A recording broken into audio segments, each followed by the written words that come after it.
Welcome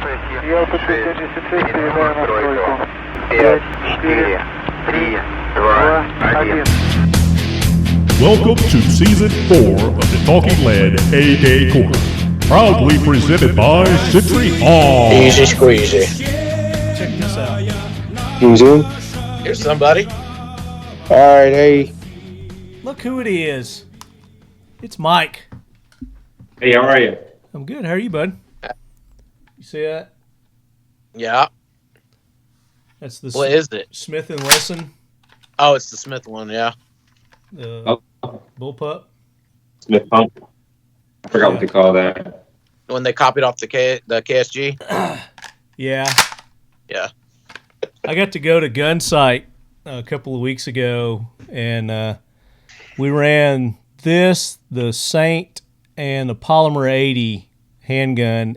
Who put it on? The guys from Lockdown. Oh, Lockdown, okay. Yeah, because they were announcing the release of their walls that I got back here. Yeah. Nice. So, yeah. And then all the optics, all Crimson Trace optics on them. Got the heavy recoil. You guys, have you seen the heavy recoil red dot yet? No. You got to check that out, dude. It's made for shotguns. Is it like a holographic sight or what? That's a Crimson Trace, huh? Yeah. HRO. Yeah, it's pretty sweet. But we're not going to talk pumps. Unless you want to. Unless you want to talk pumps. I wasn't planning on it, but I don't know too much about pumps. it may be kind of one-sided. I think pump shotgun's the only one worth having, but besides that. Oh, well. We'll give Jim just a little bit. You got your drinks, I see. I'm going to go grab mine real quick. Drew, if you need a drink, grab your drink. That's what I'm having a hard Mountain Dew, though. Oh, those are delightful, I've heard. Oh, they are.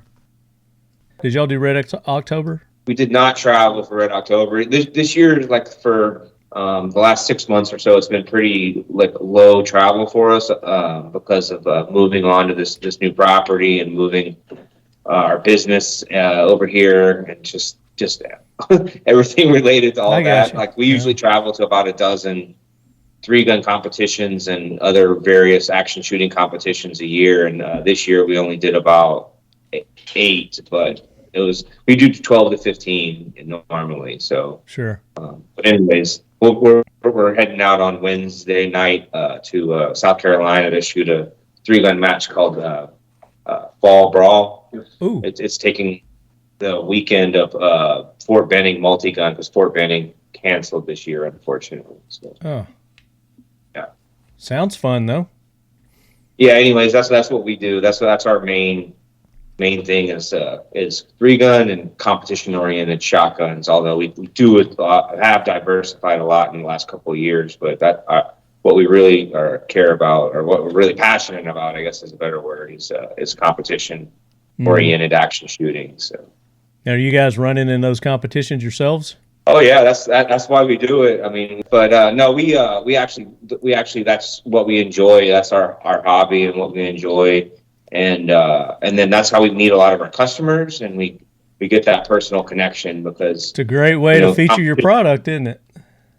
Yeah, it is. I mean, honestly, with the more you travel, the more you sell. It's just a really narrow sliver of the market, and so you got to be involved if you want to sell in this space. It's got a lot of visibility, but it's not super deep in numbers, and so you gotta make sure you get all you can. So cool. All right, let's do this. All right, AK heads, we are back with another episode of the Talking Lead AK Corner. This is Season 4, Episode 11, our second to last of Season 4. And it's been an awesome season. So if you haven't had an opportunity to go back and listen to our previous 10 episodes, you might want to do that. We gave away a BFT-47. Was that 2 episodes ago, Andrew? Yeah, I think so. Yeah, somewhere around 8 or 9. So if you missed that one, you're probably kicking yourself in the ass. But you had to put in a little work for that. We don't give anything away unless you put a little effort into it here on this show. But we're going to be giving away some stuff this episode, some nice prizes for you listeners that participated in our Post a Question on the social medias. And there's a lot of questions. I think last time I looked, there was close to like 50 or so questions. So, Wow. And I It's think good to get brief. I think one guy posted like 40 of them. But we're going to be giving away from our sponsors, Seal 1, if I could find the pack. A nice Seal 1 package for all your gun cleaning needs. And especially with AKs and guns that shoot the corrosive ammo, Seal 1's perfect for that because it prevents corrosion. And then, of course, here's all my shit down here. For Mission First Tactical, we're going to give away one of our armor's trays or dump trays. I call them armor's trays because I like to take my guns apart, put them in there. Holds up really well. Cleans up nice. With the AK Corner logo and the Century Arms logo. Very nice from Mission First Tactical.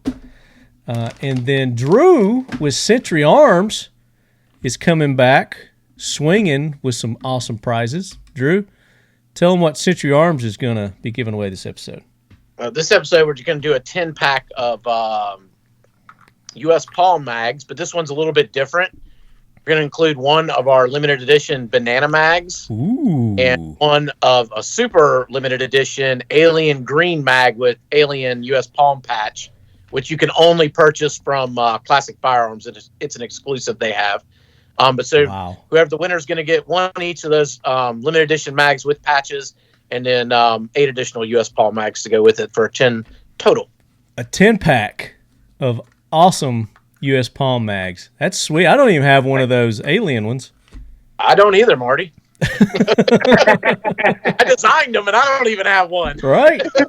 So that's like super rare. So the winner of that is... Uh-oh. Hold on. I do have the patch. I can show you the patch that comes with the alien. Okay. I mean, I could probably pull it up here and share my screen, but they can do that too if they're listening. Oh, Yes. I love it. That's the Velcro patch that comes with that alien mag. And then everybody's seen the banana mag patch, but if you haven't, that's the one that comes with the banana mag. Nice. Got it. I got a couple of those. So, But those alien mags aren't as rare as the Calumet High School class of '84 mags. The rarest of the U.S. Palm mags. Have you not seen them, Lan? Have you? No. Oh, hold on. I got to show you this. Yeah. I don't know where mine is, but I can find it pretty quick if you don't find yours. I gotta see this. Man, we're always screwing around and doing fun stuff. That's awesome. I remember when Adam was wearing that big old banana suit. Oh, yeah. I was the one who went and bought that suit. Called him Banatum for like 3 days. That was awesome. So we did a very limited run of the Calumet High School class of '84 Wolverines Hell yeah. magazines. We also did AK Corner logoed, and there was another one too. I can't remember, what was the other one? The spray paint Wolverines. Oh yeah, the graffiti. You know when they painted the graffiti? Wolverine. Yep. Did one of those too. So. Yeah, they all three came out really well. Yeah, so That's awesome. big thanks to Dave over at Mission First Tactical for that, and Drew and the gang at Century Arms for putting those up. We'll probably do another run of those with something different on them, though. Yeah, they were very popular. We should definitely do another one. Absolutely. We will do that. But those are the prizes we're going to be giving away this episode, Leadheads. So, We got a couple more for you there. Oh! And the hits just keep coming. Go ahead, Mike. So we got our new U.S. made billet magwell flare for Vepr based guns. That would also include like the BP-12 or the Lynx gun, but this flare pops on the bottom of the Vepr magwell. That's cool. And it gives you a huge Hell speed yeah. reload situation here, and it's removable, so you can go back to using drums if you want. So we got a couple of those, and then you use SGM magazines. We sell those. We tune them. We got mag couplers. So that's Oh. side-by-side cinch mags. Yep. So you can couple your 12s or I love have it. larger capacity. Dude, yeah, that's so put your awesome. couple of your mags side by side like that. Hell yeah. I love it. That's awesome. So Dissident Arms stepping up, lead heads. Definitely Nice. want to show them some love for that. Big thanks. Against the when the mags are coupled, they They will do work with the mag flare. That's right. They they'll will- go they around will? the mag flare. They will? Yeah. Okay. Yeah, they will. They will. Yep. I mean, that's some engineers that know what the hell they're doing right there. Thinking ahead. Ahead. I love it. Hey, I'm Adam with Canik USA, here talking about an exciting new addition to the Canik firearms line, the Canik Mete Pro Series. Each Canik Mete model will now feature a Pro version as well as a standard configuration, meaning you get all the amazing features that come with the Mete line, along with some serious upgrades. These upgrades start with an instantly noticeable feature in the new aggressive slide cuts, which not only look cool, but allow for easier manipulation of the firearm. Next is the chrome-plated, fluted 1/2 by 28 threaded barrel. The Pro Series also features tritium front sights and blacked out rear sights. Finally, the world-famous Canik trigger is now a polymer 90-degree design. The first two available versions of the Pro Series will be the Canik Mete SFX and the Canik Mete SFT. But as I mentioned before, there's much more coming soon. Thanks for watching, and you can find out more about the Pro Series and all Canik products at canicarms.com and canikusa.com. And don't forget, subscribe to our YouTube channel so you can be informed of all the latest Canik news. And as always, stay safe and stay tuned.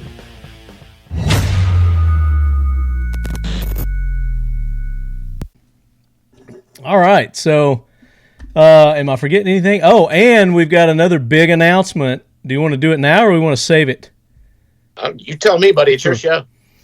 I don't know. I think we should hold this till the end of the show. Okay, hold it till the end of the show. So, Yeah. That's called a teaser right there. I know. We said a teaser. I'm burying the lead. I'm good at that. But the leadheads are used to it. So they're going to have to hang in for the rest of the show to get the golden nugget that's coming up. So, all right, let's talk about shotguns. This has been I've been just inundated with people wanting us to talk about shotguns for the past 4 years. And it's obviously not one of my strong suits. I hate shooting shotguns. But as technology is getting better and engineers like Mike and Lan are making them better to shoot and softer to shoot and cooler looking too. And more reliable. Yeah. Yes. I have started to change my mind on that. So I thought this would be a perfect opportunity for me to learn more about the AK style shotguns. And with our guests Mike and Lan from Dissident Arms joining us for this is like your third episode that you've been on. This is awesome. I think so. Yeah, it is third one. Yeah, you guys Keep are having. I don't know why. starting to be a habit. Well, I love it because you guys are always drinking like some sort of like a Blue Moon or something beer. It's like apparently you've got a bar below. I don't know. Wheat beer, yeah. Wheat beer is the way to go. No hops, please. No hops. I got it. Yeah. We're not from the IPA generation, so. No, I we missed that one. don't like the IPAs myself. I'm drinking a hard Mountain Dew. Nice. Bringing that to the table. I need a little sweetness in my mouth. Of course, Drew rocks the non-alcoholic dews. I'm having a Mountain Dew Zero Spark today. Ooh, I hate those. Thanks. I hate the sparks. Ugh. I've got a whole case. You're more of a Major Melon guy. I got a whole case here for you. Yeah. When you come over next. I probably left them there. No, actually, I bought them, but you have left other ones, so I appreciate that. So let's start off talking a little bit about the history of the AK-12, and basically it starts with the beginning of the AK-47 because it's basically just a blown up version of the AK-47, but it seemed to have taken a while for them to implement this style into a 12 gauge. So I'm going to let Mike and Lan, because they seem to know a great deal more about the history than I do on these AK-12s, but we're looking at somewhere in the 90s when they actually started producing these. So take it, guys. Yeah, like Drew said earlier, all the way back in the 1997 era is when they started making these shotguns, basically, and then Mike can expand on them. They started with the Saiga, Saiga. So the Kalashnikov concern, which at the time, I don't know if they were called that exactly, there was an Izhmash. So the IZ-109 was the shotgun that was imported into the United States in a sporterized configuration. And that's the one that most people know as the Saiga 12. And it was rock and lock style magazine. It's a short stroke gas piston system. Most of every early edition is going to be a rock and lock magazine with no mag well, with a straight insert magazine. But they are a diversion from the rifle in the sense that they use a short stroke gas piston system. So there's a little short, small piston inside the gas block that allows you to harness the energy from a shotgun cartridge, which is not near what you get out of a rifle. And so you have to capture all that energy to be able to cycle the action. And so that's the big diversion. The AK receiver is large enough to accept the 12 gauge cartridge. So it made it possible, with the geometry and so forth. And then I kind of went from there. The AK had already been adapted to a variety of large cartridges. So it proved that it could handle the length, but the overall size of the cartridge and diameter was like one of the biggest things to overcome. And then most of the reliability issues related to the shotgun itself have been related to the fact that the 12 gauge cartridge is just not meant to be stacked on its side. So that's one of the things that you have to. The reason why they haven't been a prolific number of manufacturers of that style shotgun. It's definitely had an evolution from the really early versions of, like I was saying, of the IZ-109, which is a straight rock and lock, very neutered, sporterized shotgun that was imported, all the way to the latest models of Veper-12 that were imported before the ban on Molot also, which is the RPK shotgun. So the Saiga essentially is an AK shotgun, and the Molot or the Veper is an RPK shotgun.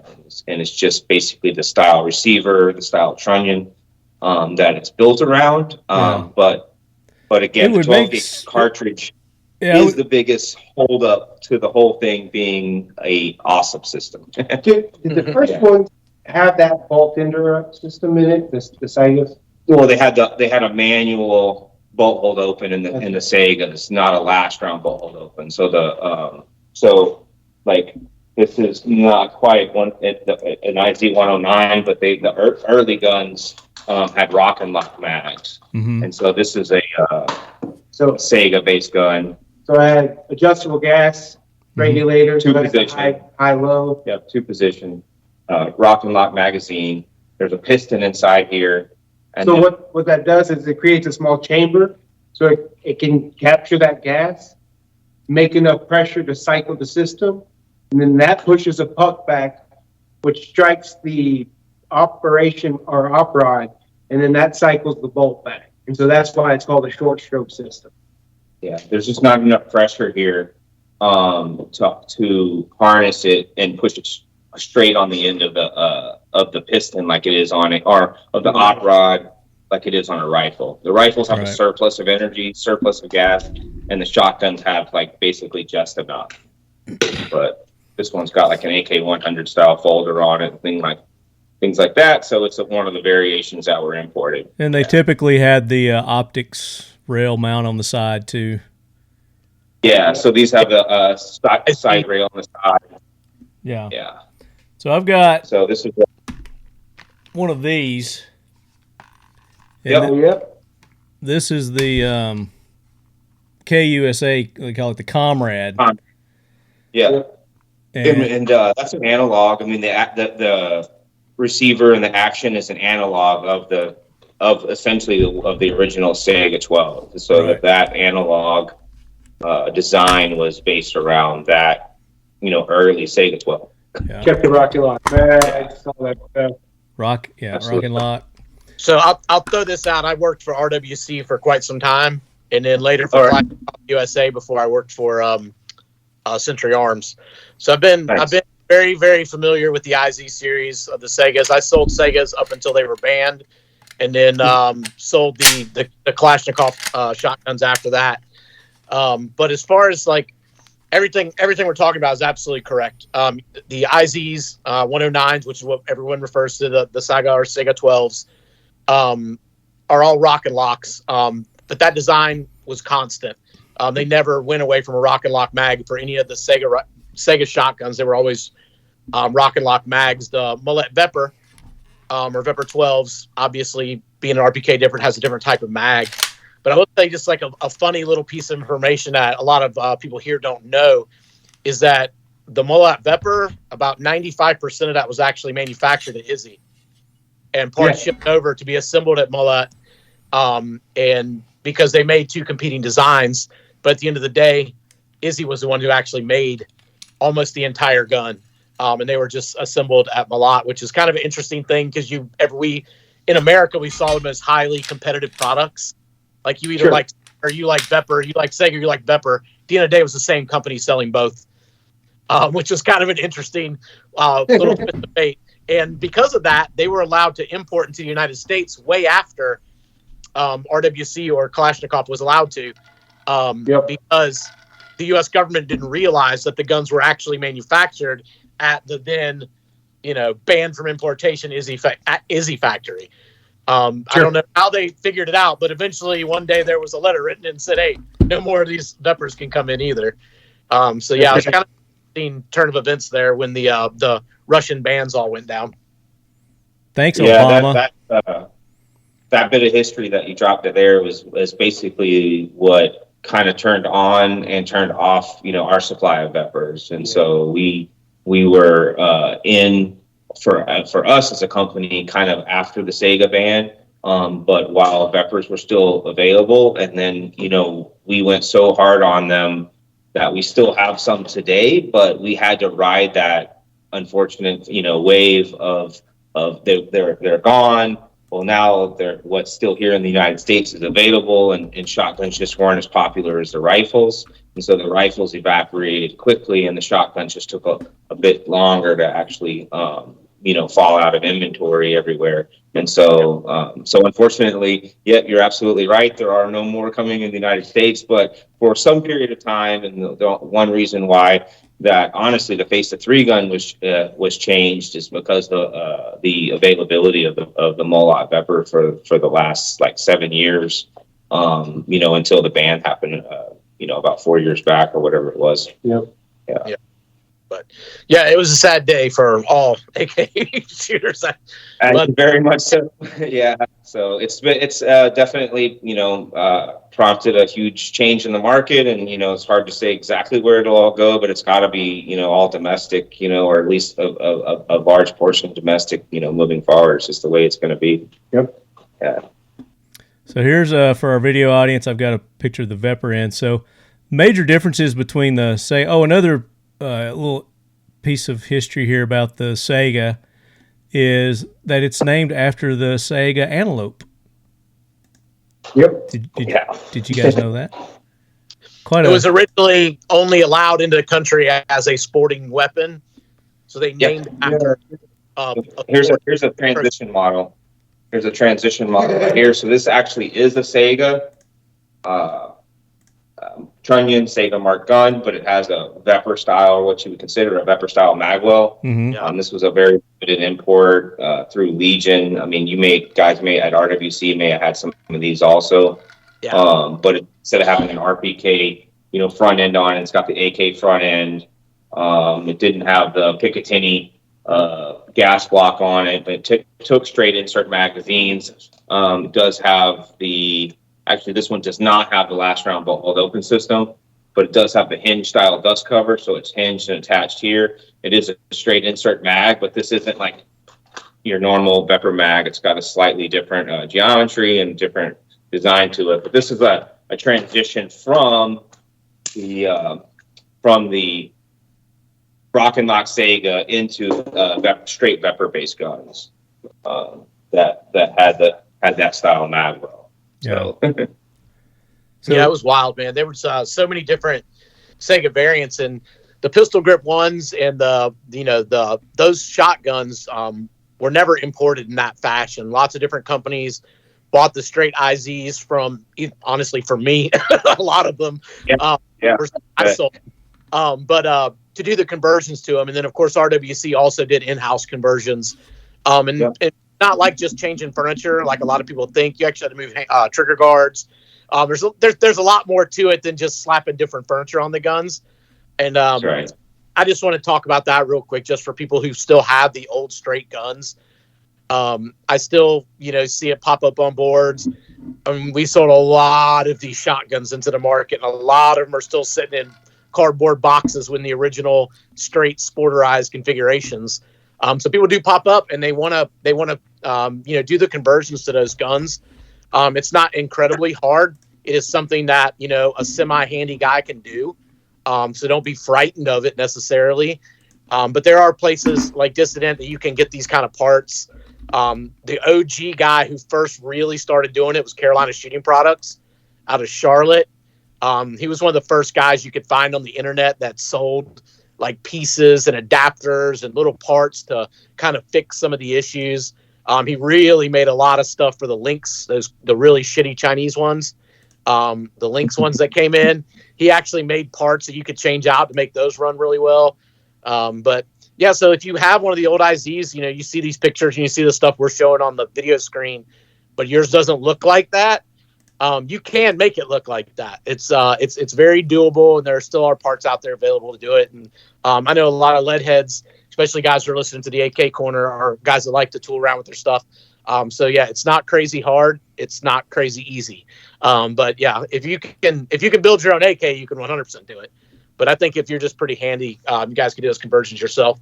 And man, every once in a while, I still see one of those old IZs pop up at a pawn shop somewhere for a couple $100 with the straight stock on them. So keep your eyes open; they're still out there. Sop those up with a biscuit if you see those. Oh yeah. Well, I buy them every time I. But yeah, you couldn't lay hands on one for the show today.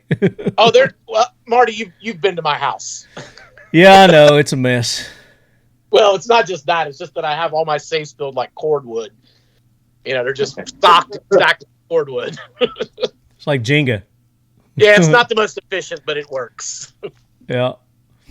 So the two that most people think of, we just the Saiga and the Veper are the two most common AK shotguns when they come to mind. Now they had different calibers too, other than the 12 on the Saiga. They had the 410. They had did they have a 16 gauge? 20. A 20 gauge. That's what it was. So here's a 20 gauge, and it's in that straight sporterized configuration. Oh, nice. That we're referring to. This is one of the longer barrels. I want to say it's probably like a 22-inch barrel version, but this is a 20 gauge. And so I got a plan to customize this later, but this is one of the guns that we'll do something with. It's mainly just as part of the collection. It's not like I'm a big 20 gauge fan, but it does show that this was done. Yeah, there's going to be a pre-conversion. So this is pre-conversion. It's got these linkage holes. Correct. Yeah. So you would move this trigger group into the original position, and to do it right, these would be welded up. You would remove this trigger guard and rivet one on. There's a lot of orphan holes that to be done correctly, you would weld them all up. And And, I don't like to use any bolt-on parts, so we'd rivet on a trigger guard and so forth. The mag catch would still be good to go unless you wanted to actually integrate it all together. But anyways, long story short is it can be done, but there are right ways and wrong ways to do it, or inexpensive bolt-on ways and correct ways to do it. But the 20 gauge is a short stroke setup, so there is a little piston in here that moves and pushes on the op rod. So that is a very nice. or not very popular caliber in this particular gun. I'm not sure how many were imported, but it's not one that you see all the time.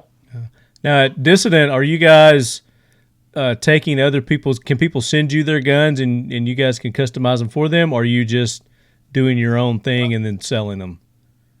Yeah, we do conversions. Yeah, we do conversions and individual services. So if somebody wants just a basic Saiga conversion, we can do that. If they want to, go from, their unmodified Saiga all the way to what we call an S12 Elite, which would be essentially the same as our KS12 Elite. So this is a completely tricked out. I mean, there's more U.S. parts on there than would be Russian parts. If it was a Russian gun, this is a KS12 original here.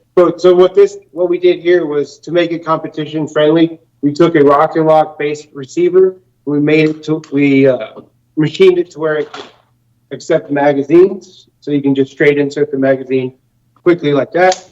AR style. Yeah. Super easy. We have simple system. You do have the left side charging handle, right side charging handle as well, ambidextrous. And then we came up with this little safety extension too. Oh, nice. And so that just makes manipulation. So from there to on target, out to 7 yards, you're about a half a second out.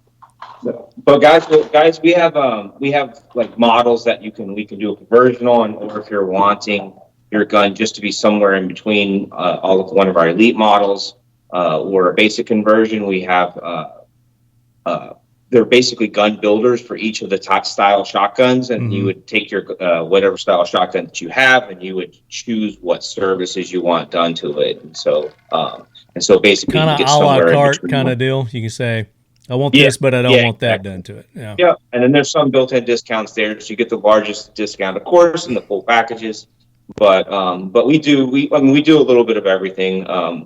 We twist a lot of wrenches ourselves, but we do have gunsmiths on staff and coders and so forth. Are you just doing Saigas and Vepers, or can you convert others? Those are KS12 based guns, KS based guns. We do some work on the Lynx or the BP12, but it's just hard to back up the work long term. Not that your work is not good, but the gun itself is just, your bill costs more than the gun costs, and that's sometimes it's hard.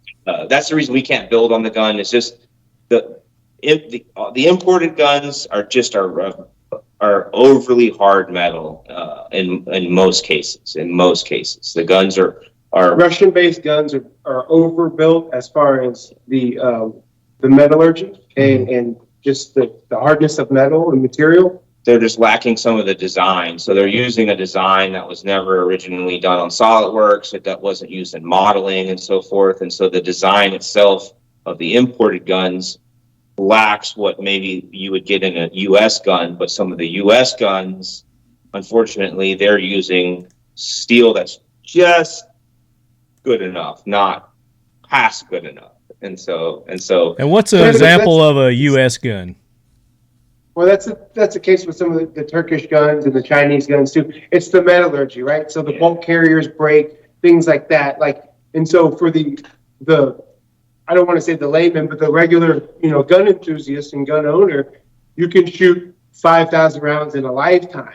And for us, like competition shooters, we shoot 10,000 rounds, 5,000 to 10,000 rounds in a year. Mm-hmm. And so once you start putting, those systems and things like that, those parts through that kind of torture, if you will, you start to, shine some light on some issues. When you get into super high round counts on the shotgun, so typically shotguns can handle, a reasonable number of rounds. It's not much lower pressure than a rifle. And so you can get away with not having, hammer forged everything. which is what you get on a lot of on the Saiga based guns and the Veper based guns, or imported guns. Right. But in the United States, everything's billet and heat treated, and so on the shotguns, and so it is adequate, but it's not as hard as what you're going to get in a Veper. We have Vepers with 110,000 rounds on them.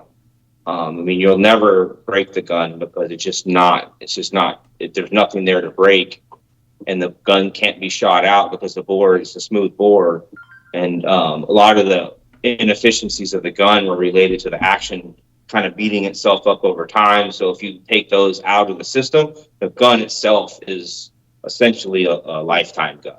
And I mean, and we have to kind of realize that most of these guns were built to shoot military type ammunition, buckshot, slugs, stuff like that, and in low capacity magazines, 5-10 rounds.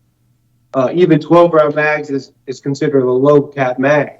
Once you start putting 15 to 20 rounds in there, that starts to show issues with the system as well, if you will.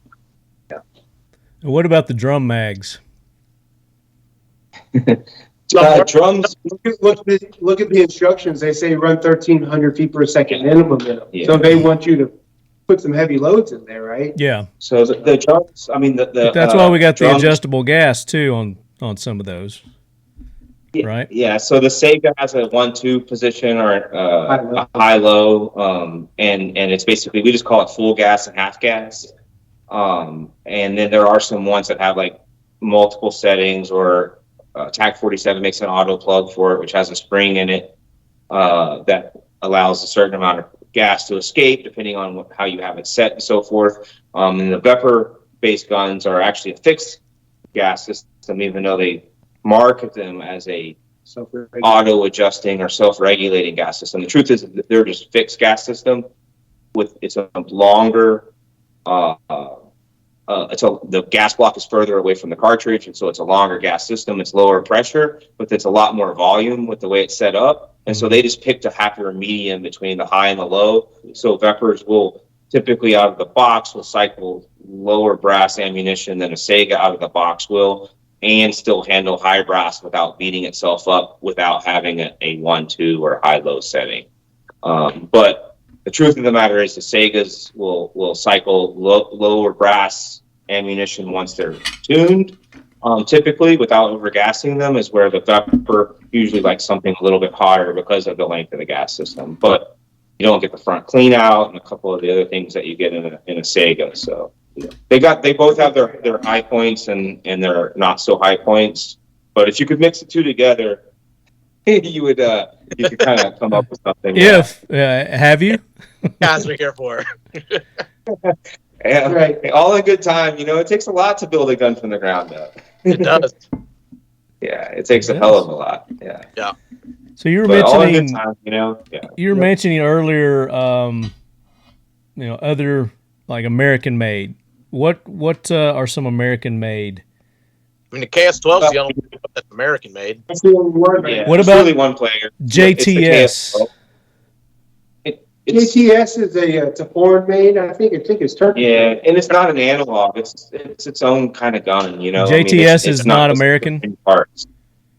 The I think they're assembled in Katy, I think, or some, but I don't know. I'm not sure. I don't know a ton about that gun, so I don't want to overspeak about it. Yeah. The AK conversation, though. I mean, it's not the same action. It's a different thing. But correct.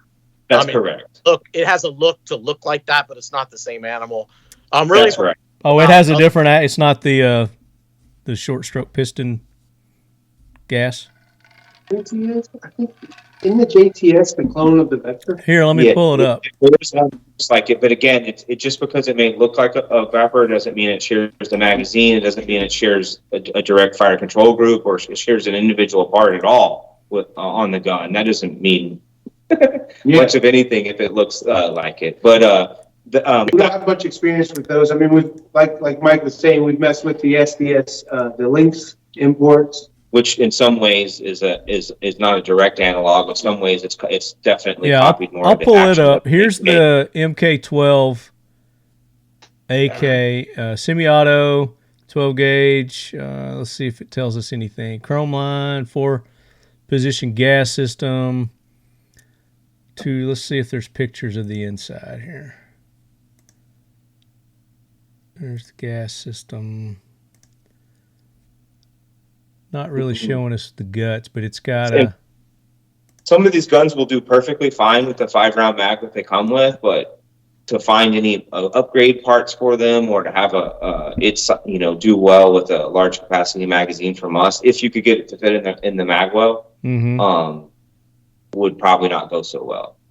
Put a lot of stress on the system when you put 20-round mag. So in the shells themselves, like Mike was alluding to earlier, the shotgun shells aren't really meant to be stacked on their sides like that. And so whenever you do that in higher capacity magazines, you start messing with the presentation of the shells. I think these guys have a facility in Houston area. Texas. I just don't know a ton about the gun itself. Katy, Texas. They're imported. Yeah. They are imported? Yeah, they're imported. They're manufactured in the U.S. Okay. I'll have to get more info on them. I was just curious if you guys... There's nothing wrong with them. It's just they just look like they're a AK 12 gauge shotgun, but they're not the same system. It's just a different thing. Correct. The Turks have 4 or 5 different ones that look like AK shotguns that work just like the other AR shotguns that they make. It just looks like an AK shotgun. Yeah, and stuff will come close to fitting but won't fit, and it's just not the same gun. Yeah. But I mean, they're perfectly fine if somebody just wants that look and likes that style. They're perfectly fine. Cheap imported shotgun, just as good as any of the other semi-auto AR, quote unquote AR style shotguns that are coming out of Turkey. There's nothing. Right. It's just a different animal than what we're talking about. Well, I don't know. There may be something wrong with it, or may not. I mean, I don't have any experience with it, but I'm sure our listeners do. But they are very affordable, $399, so $400. You're looking at for one of those JTS M12 AKs. They're calling it AK, so I don't know. I'd be curious to see. Rock Island Armory. You're talking about the AR style shotguns. Have you guys ran any of those? I haven't ran a AR style 12 gauge. And then almost all of the Turkish based shotguns that take this style magazine, it's like they started out with the MK 1919, MKA 1919.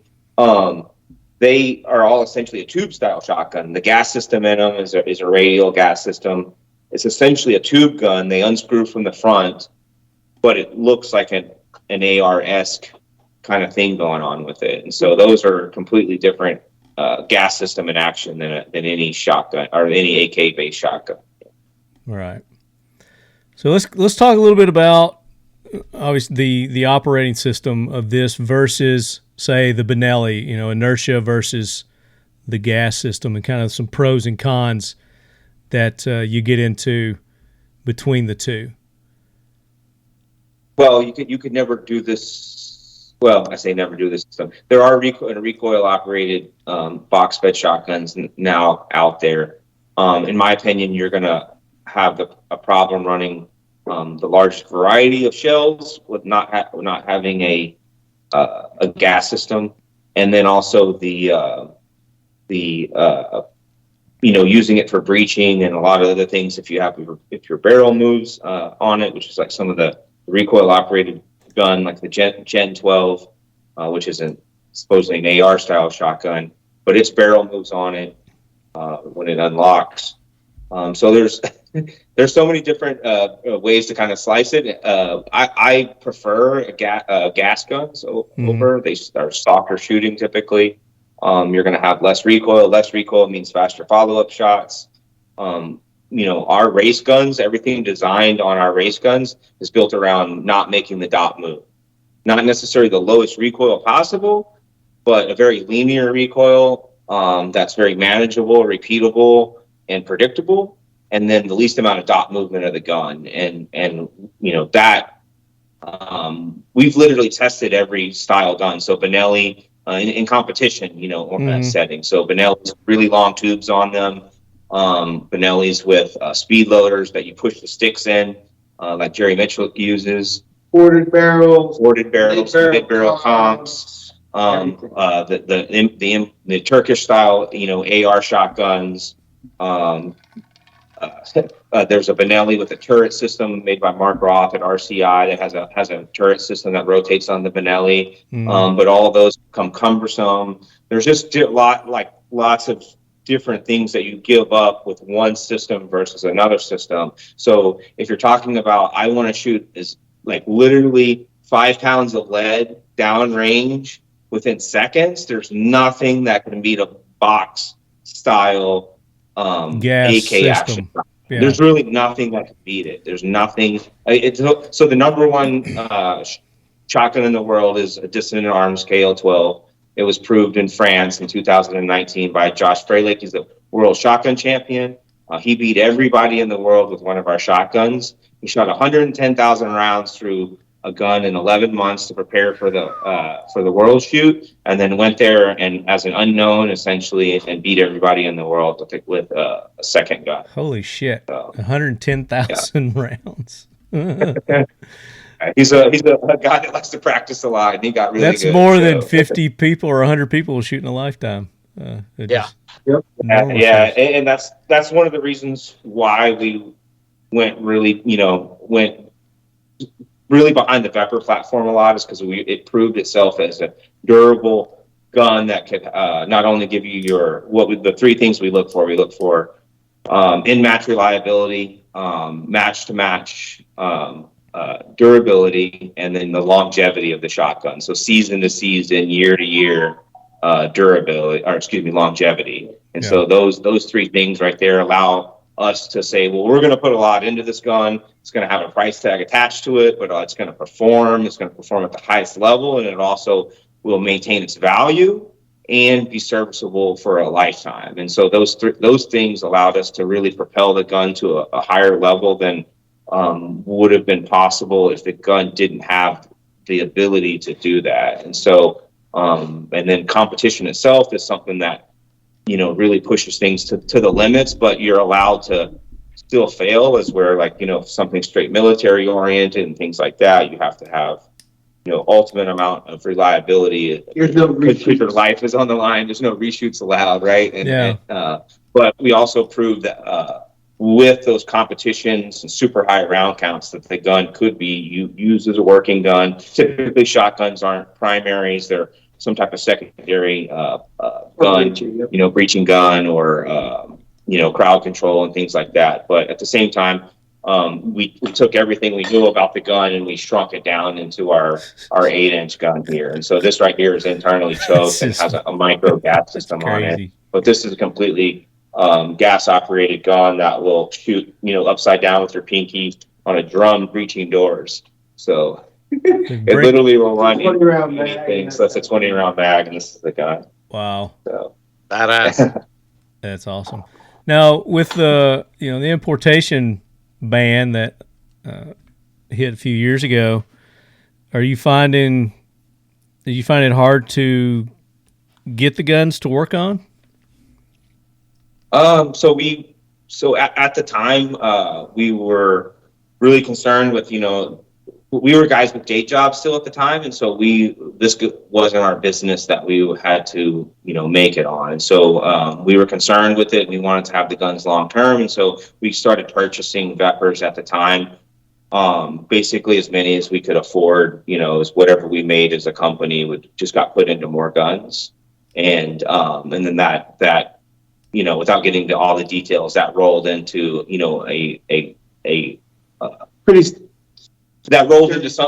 something that we focused on for a couple of years, and we found partners in the industry to make sure that we're supplied with Vepers, and we do still hold them today. Unfortunately, it is a dwindling supply. We're not able to re-up, so to speak. We do a lot of work on the KS-12 platform. We think it's a viable platform. We do a ton of work on them. We sell a lot of them also. But individuals will also send us guns. So those that are able to find a Veper for a good deal, we can't be at every local gun shop. We can't be at every pawn shop. You know what I mean? So there are a lot of deals out there. Gun broker isn't the place to find deals. So a lot of guys will have guns they already own. maybe somebody else worked on them when they're Saigas. A lot of times those have been touched by somebody. Vepers usually haven't been upgraded by any shop. Usually it's the individual. And so they'll send those to us, and as long as the gun isn't, unserviceable, which we've only ever had like 2 guns be non-serviceable before, then we can basically convert it to anything they want or somewhere in between, whether it's an SBS, competition-oriented shotgun, or something in between. So, do you think that like we're seeing the AK-47, we're seeing more and more American companies starting to build basically like Century? I mean, they're building their own AKs here in America, so we're not having to rely on the importation. Do you think that's going to eventually transcend to the shotgun? I mean, I would like to see it. I just think that most companies aren't going to see. They don't see the numbers in shotguns, in box shotguns in particular, that they're going to see with rifles, and so it doesn't make that investment quite as appealing. And there's nothing against the shotgun itself; it's just a pure numbers thing. But that being said, I think it's the dawn of the box fed. I call it that, and what I mean by it is that the ability to detach the magazine from the gun and unload quickly and reload quickly and change types of ammunition. I think that if that right there makes it so appealing, that if you can overcome some of the problems that you have with the system related to the cartridge, related to some of the current models available, and that somebody actually focused on the gun from the ground up, that there could be actually quite deep into the pool. It's just not quite realized right now. That's the way my personal opinion. Yeah, it's kind of an untouched category, so to speak, of guns. Right? There's a lot of interest in it. It's Marty, I think whether you can harness that interest and make it something viable. Well, since the ban, I mean, it's been harder for us to get parts, and so we've started to bring those parts, that part manufacturing here to the States, so stateside.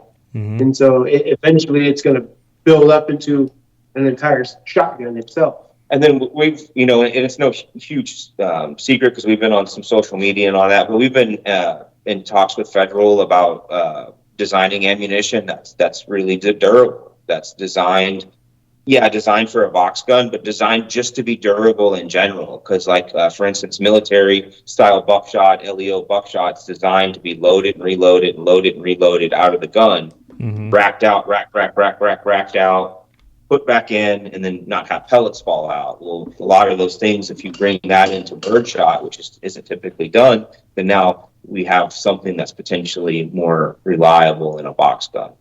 And so there's you just got to think about the whole system itself and why there's problems, and is it just the how it was built by who the manufacturer is, or is it the fact that you don't have a hard-nosed cartridge that has a very tight SAMI spec like rifle rounds do and pistol rounds do, is where a shotgun is a very wide SAMI spec, and the so many different styles of crib, and then it doesn't maintain a case gauge after being loaded, most ammunition. So most people's problems are related to the core ammunition that they choose. Yeah, I would say over 90% of the problems are the ammunition.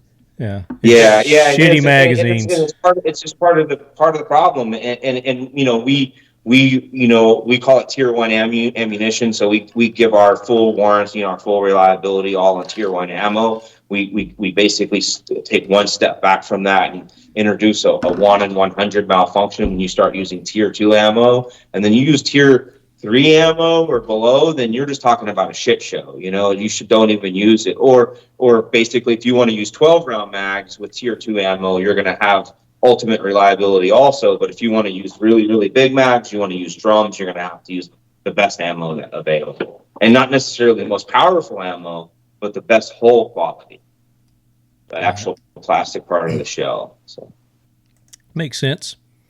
So the and I think, probably one of the big resistances, the inertia shotguns here in America. That's just kind of what everybody was cut their teeth on here. And, you got that mentality of, this is kind of, like we talked about. We had that episode about the AK being the bad guy gun last year, Andrew. I think people still see the AK shotgun kind of as that, where the inertia, the Benellis, the Remingtons, the what's that other company that makes them? The Beretta. Yeah. Beretta. Try to show up at a trap range. Try to show up at a trap range with a box gun and see how you're treated. Yeah. Right. Exactly. Yeah, we have 2 rounds for hunting or for your local trap range. Yeah. Yeah. But the inertia, they rely so much on getting that recoil, getting proper shoulder placement, or you could risk squibbing your shot or whatever, getting a misfeed. And with these, you don't have to worry about that. With the box feds, that's one less worry that you got to worry about. And they're smoother, flatter shooters.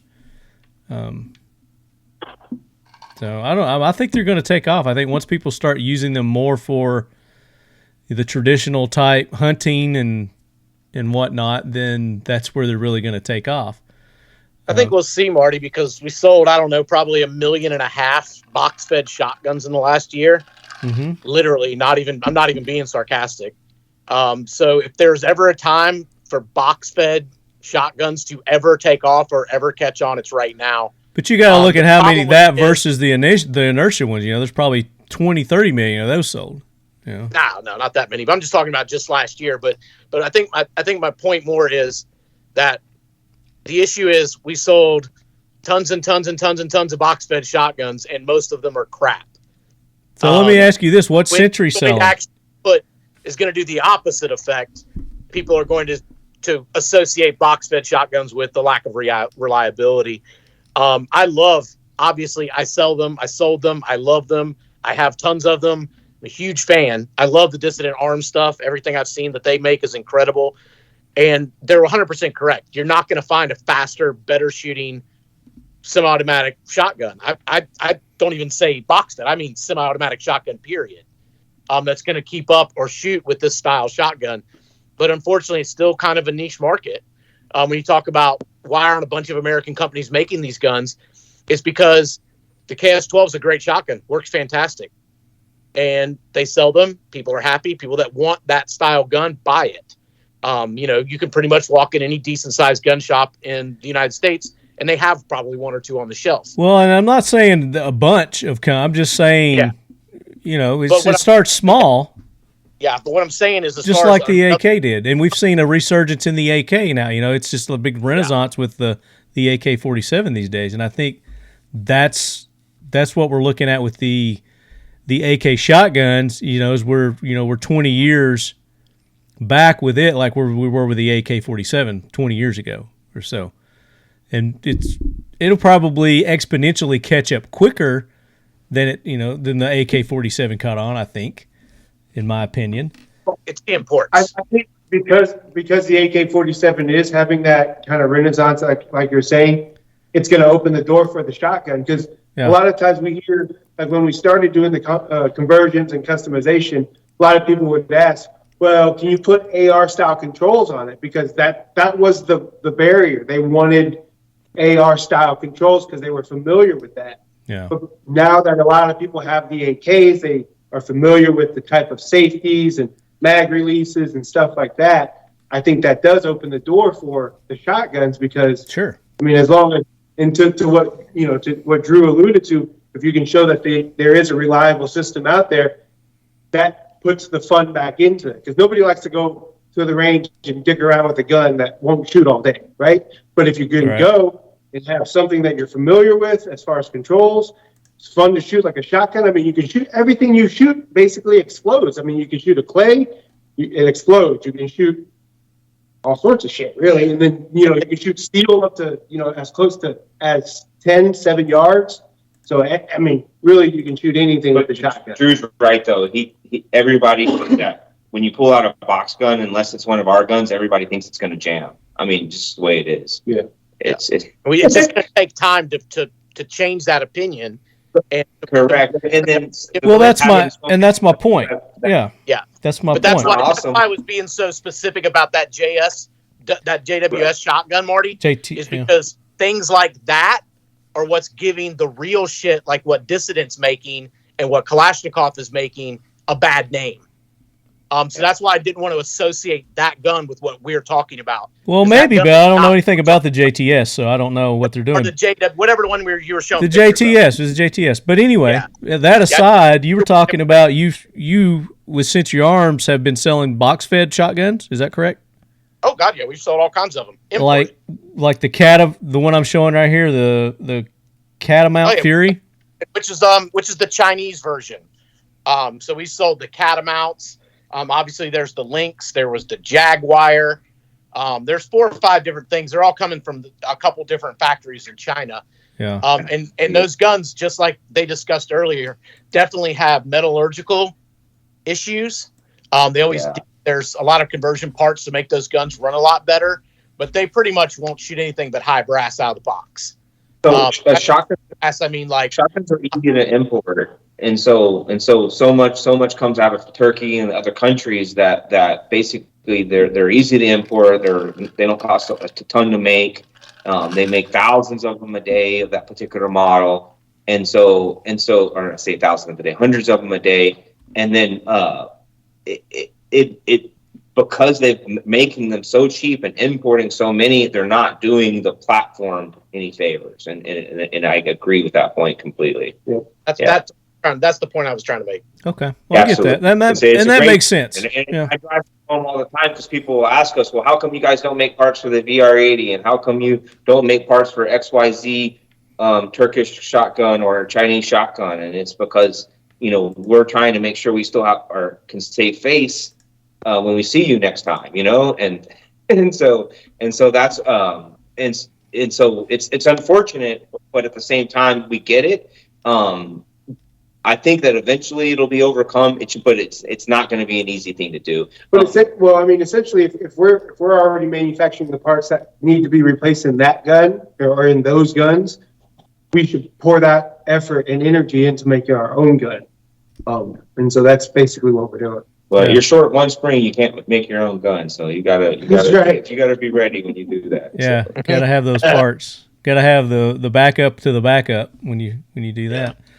But that's why we're doing the show, is to educate people, and that's what it comes down to, is educating the consumer.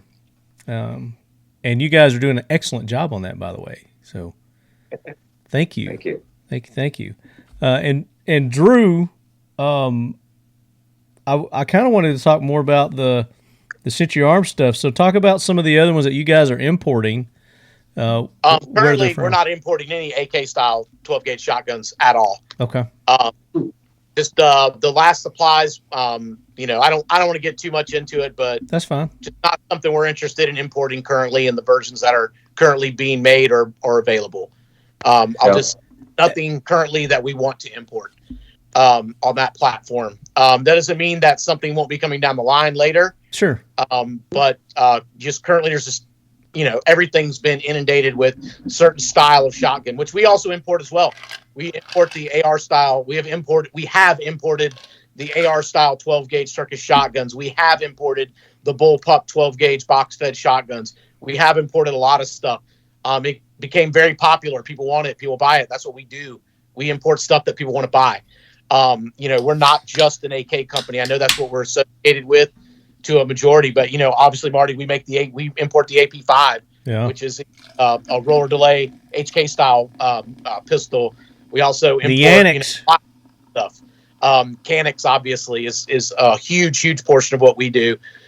Now, as far as the US AKs, we were the first people to do that, and we are heavily been involved in the importation of AK-47s for the last 50 years.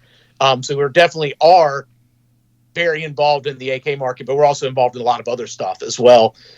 When we had good, reliable sources for AK style shotguns, we brought them into the country. Some were better than others, but that's just the nature of imports. And that's, some factories in China make better shotguns than other factories in China. Some factories in Turkey make better shotguns than other factories in Turkey. So it's kind of a trial and error thing. Finding the right factory to make the right quality product. Let me ask you this, because of that importation ban, there's like a grace period, or how long a gun's got to be in another country before it can come here. What's 25 years? It's 25 years, so 97. Shotgun is different on a shotgun or on rifles. Say I it. know Say it again, Lan. It's 25 years in China. Shotguns, I believe it's 5 years. Okay, yeah, I'm not familiar with that at all. But Okay. as far as like, I know that rifles, specifically Chinese rifles, is 25. But I don't. But shotguns are always different. That's why we import so many of them. Yeah. Shotguns are, Shotguns are Department of Commerce, not a State Department thing. yeah, so it's so much easier to import shotguns. We can still import shotguns from China. We can't import handguns, and we can't import rifles from China, but we can still import shotguns. But from Russia, we can't import anything, correct? That's a whole separate deal. Yeah. The Russian thing is a whole separate deal. Those are specific sanctions against specific companies. Right. But does that transcend to if that company, say, sent some shotguns to Holland and we imported those guns from Holland? Illegal, we would still be importing product manufactured from it. It's no different than oil, Marty, or well, you and I had this conversation on another episode with the SKSs. Yeah, those and SKSs that were manufactured in China have to remain in a neutral country for 25 years before they can be imported into the United States. Yeah, so get with me here. I'm trying to relate this to the shotguns, that if Russia sent these shotguns to another country and they aged, that they, for the time period they needed to age in another country, could we then import them into America? Certainly. Okay. So if you have some Connexes in like Estonia you know about, you should let us know, Yeah. Marty. That's what I'm talking about, guys. For what? Shit. One container, please. Send a note to Russia and say, hey, send this country, and if it's only 5 years, then we can get our supply back. But Marty, that we don't. I don't know that information. I don't know what. I'm not an attorney. I don't either. But I'm thinking I don't know here. what the specifics of those. If it was simply an import ban, then I think that would work perfectly fine. But this isn't an import ban. It's actually a sanction against a specific company. So I don't know what the fine details of that would be. If we were straight up saying importing. Okay, but you're with me on what I'm trying to accomplish here, right? I do, but I don't think it's something that's... Quit pissing in my Cheerios, Andrew. Yeah, no. Yeah, I wouldn't put my money up on it. How about that?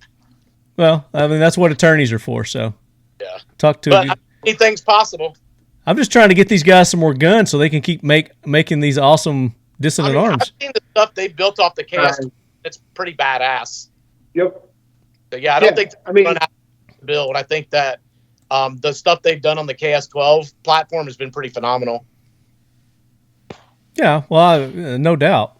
No doubt. But if you had your druthers, guys, which ones would you rather work on? The Veper. Yeah, of course. Absolutely. They're the best. I'm trying to solve a problem here. It's one of those things, too. If the market deemed it, profitable, someone would start making Vepers here. And you know exactly who I'm talking about. Yeah. So if they thought it was something that was going to be supportable to actually tool up and manufacture, I think it would already be being manufactured. But I think in the future, it's something that can definitely and probably will happen in the future as popularity grows. All right, let's move on.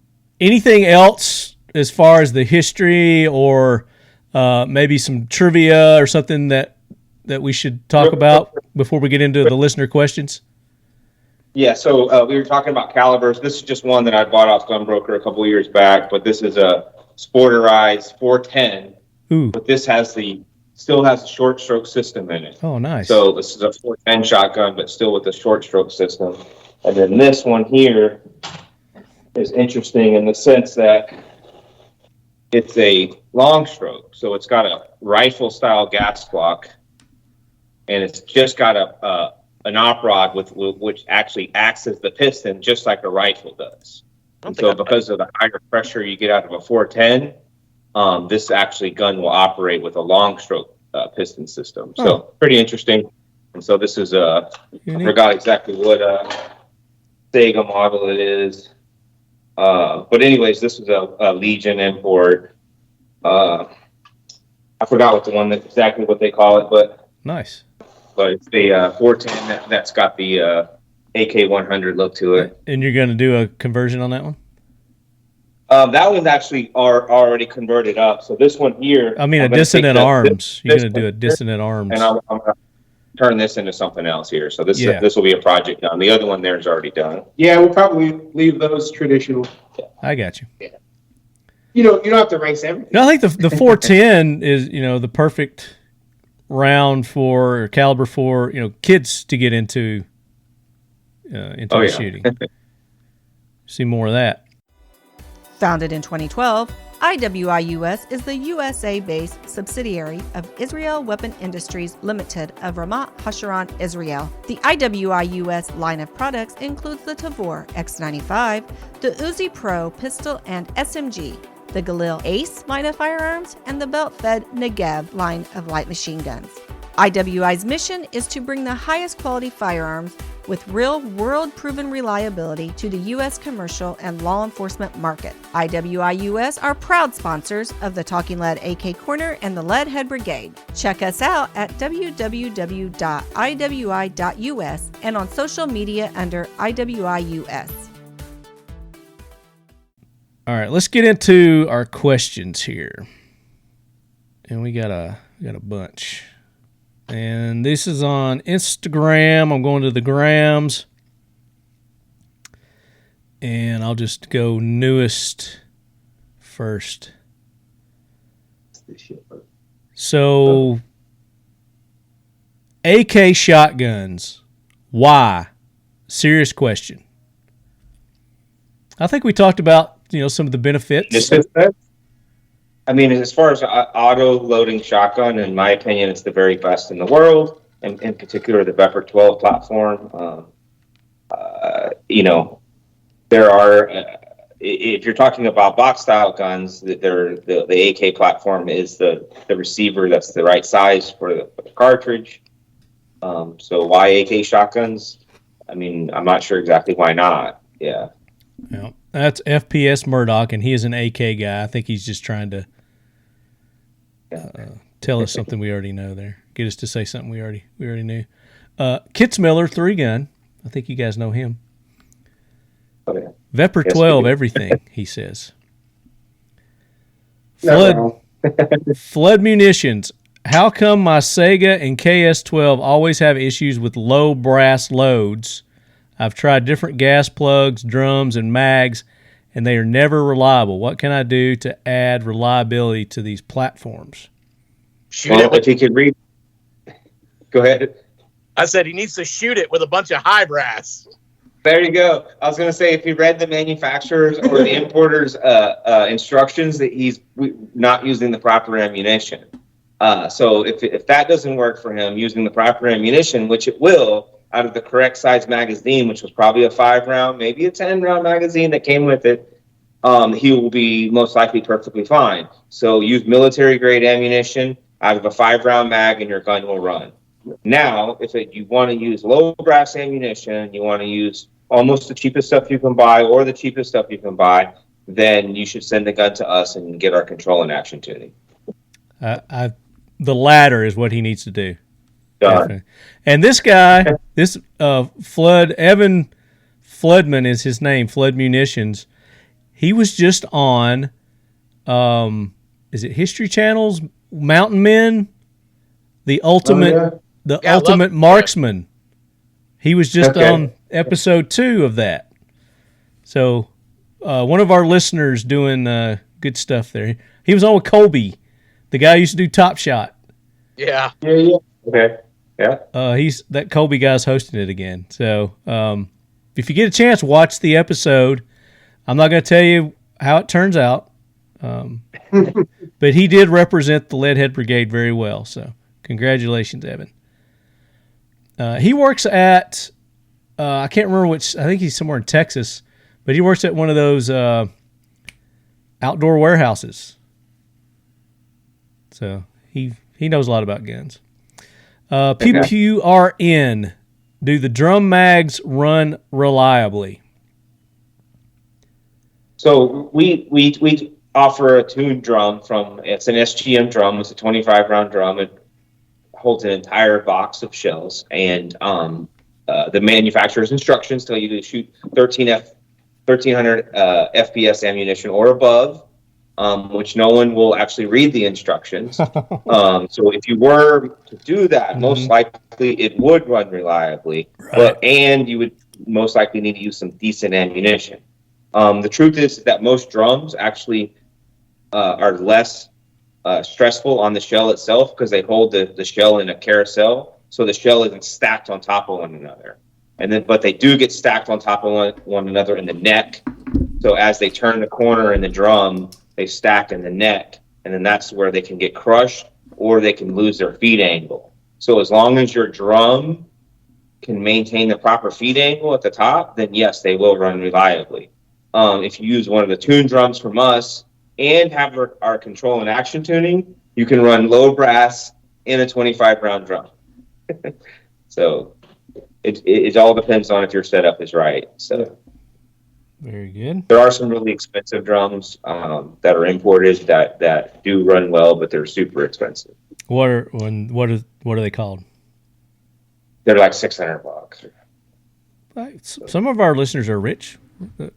Yeah, rich people make the world go around because they buy shit. Yeah. Oh man, I get it. P-Man 301 says, my biggest question is, can someone help me convince my wife to get me one for Christmas? Do you do layaway? If you buy right for Christmas, I'm sure she would buy you one. Yeah. I say, do you guys have a layaway plan? Call her up and sweet talk her. Yeah, that's right. there you go. You call in and pay for 90% of it, and you can tell her that it only costs 10%, and she'll buy the rest. Dude, I like that. They're willing to get it. They're willing to get in on some shenanigans with you. I like that. Can you? Yeah, there you go. So if you're like, you're a professional shooter, is it a tax write-off? So one of the conversations we had with our CPA was about how much it would cost to hire a professional shooter, and we explained to him that we are two professional shooters and that we do have to travel and maintain a presence for our company, and that has a price tag attached to it, and there's a certain amount of ammunition that has to be shot to maintain your level as a professional shooter. So the truth is that yes, it's absolutely totally legit, and Marketing budget has to be spent. Yeah, it's exactly the way it is. Yeah, we'd have to send somebody there if we weren't there.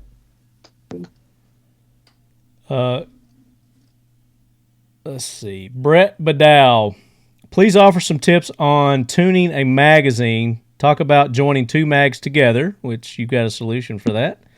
For higher capacity mag, what barrel options exist for original Saigas?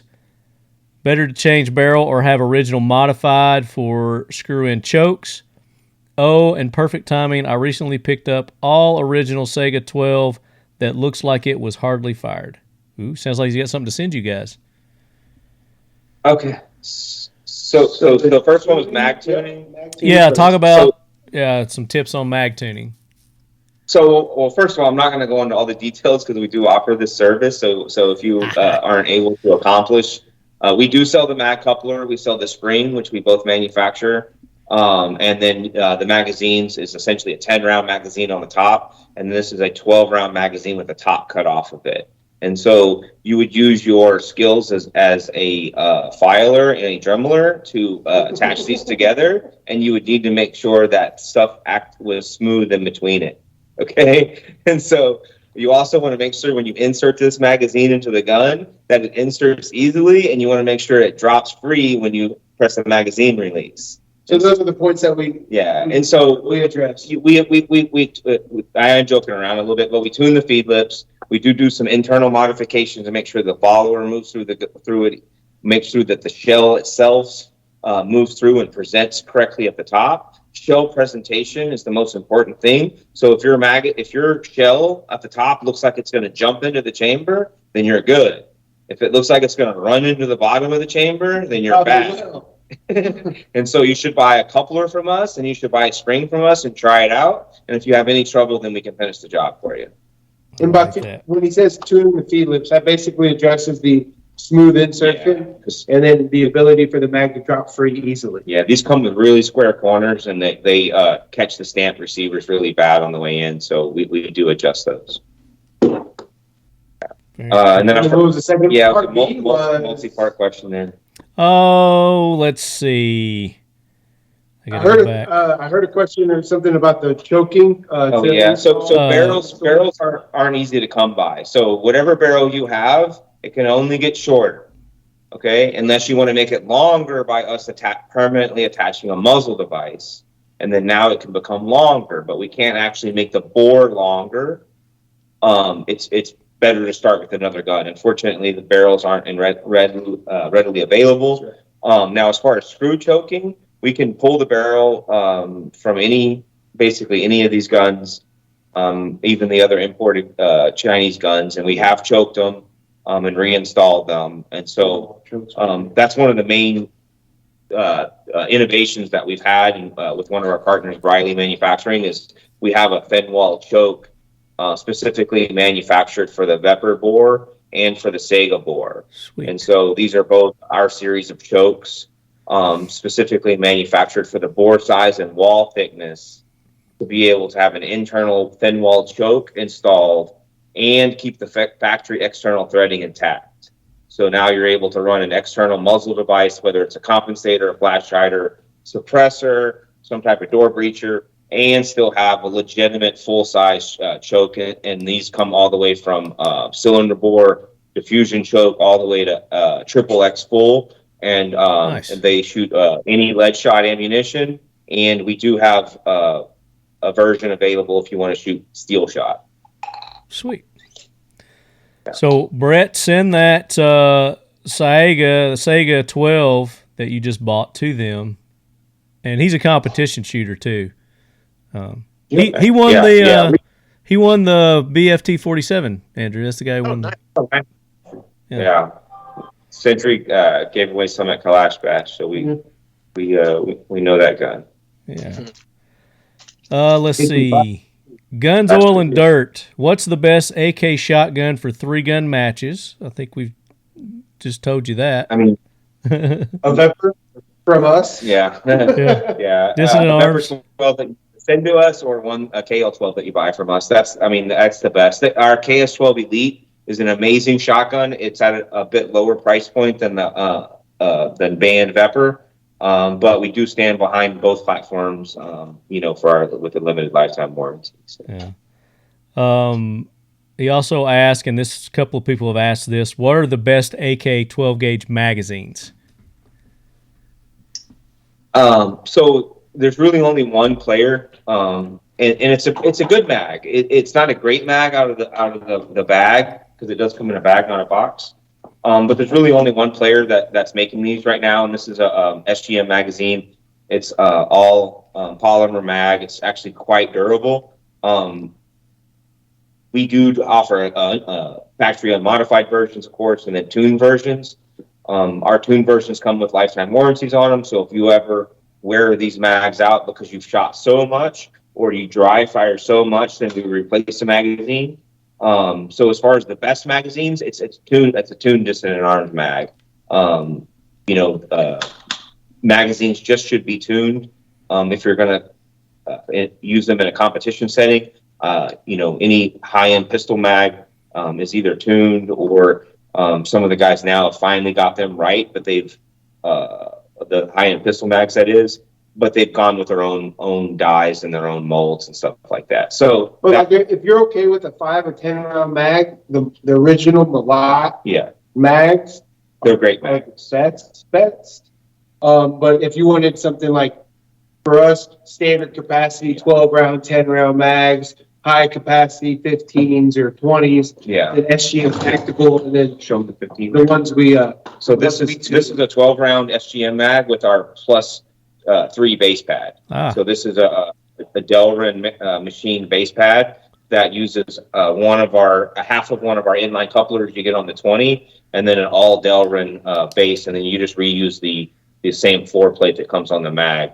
And so you just got to slightly bevel the bottom of the magazine, and then this requires not a ton of tuning. Yeah. So, yeah.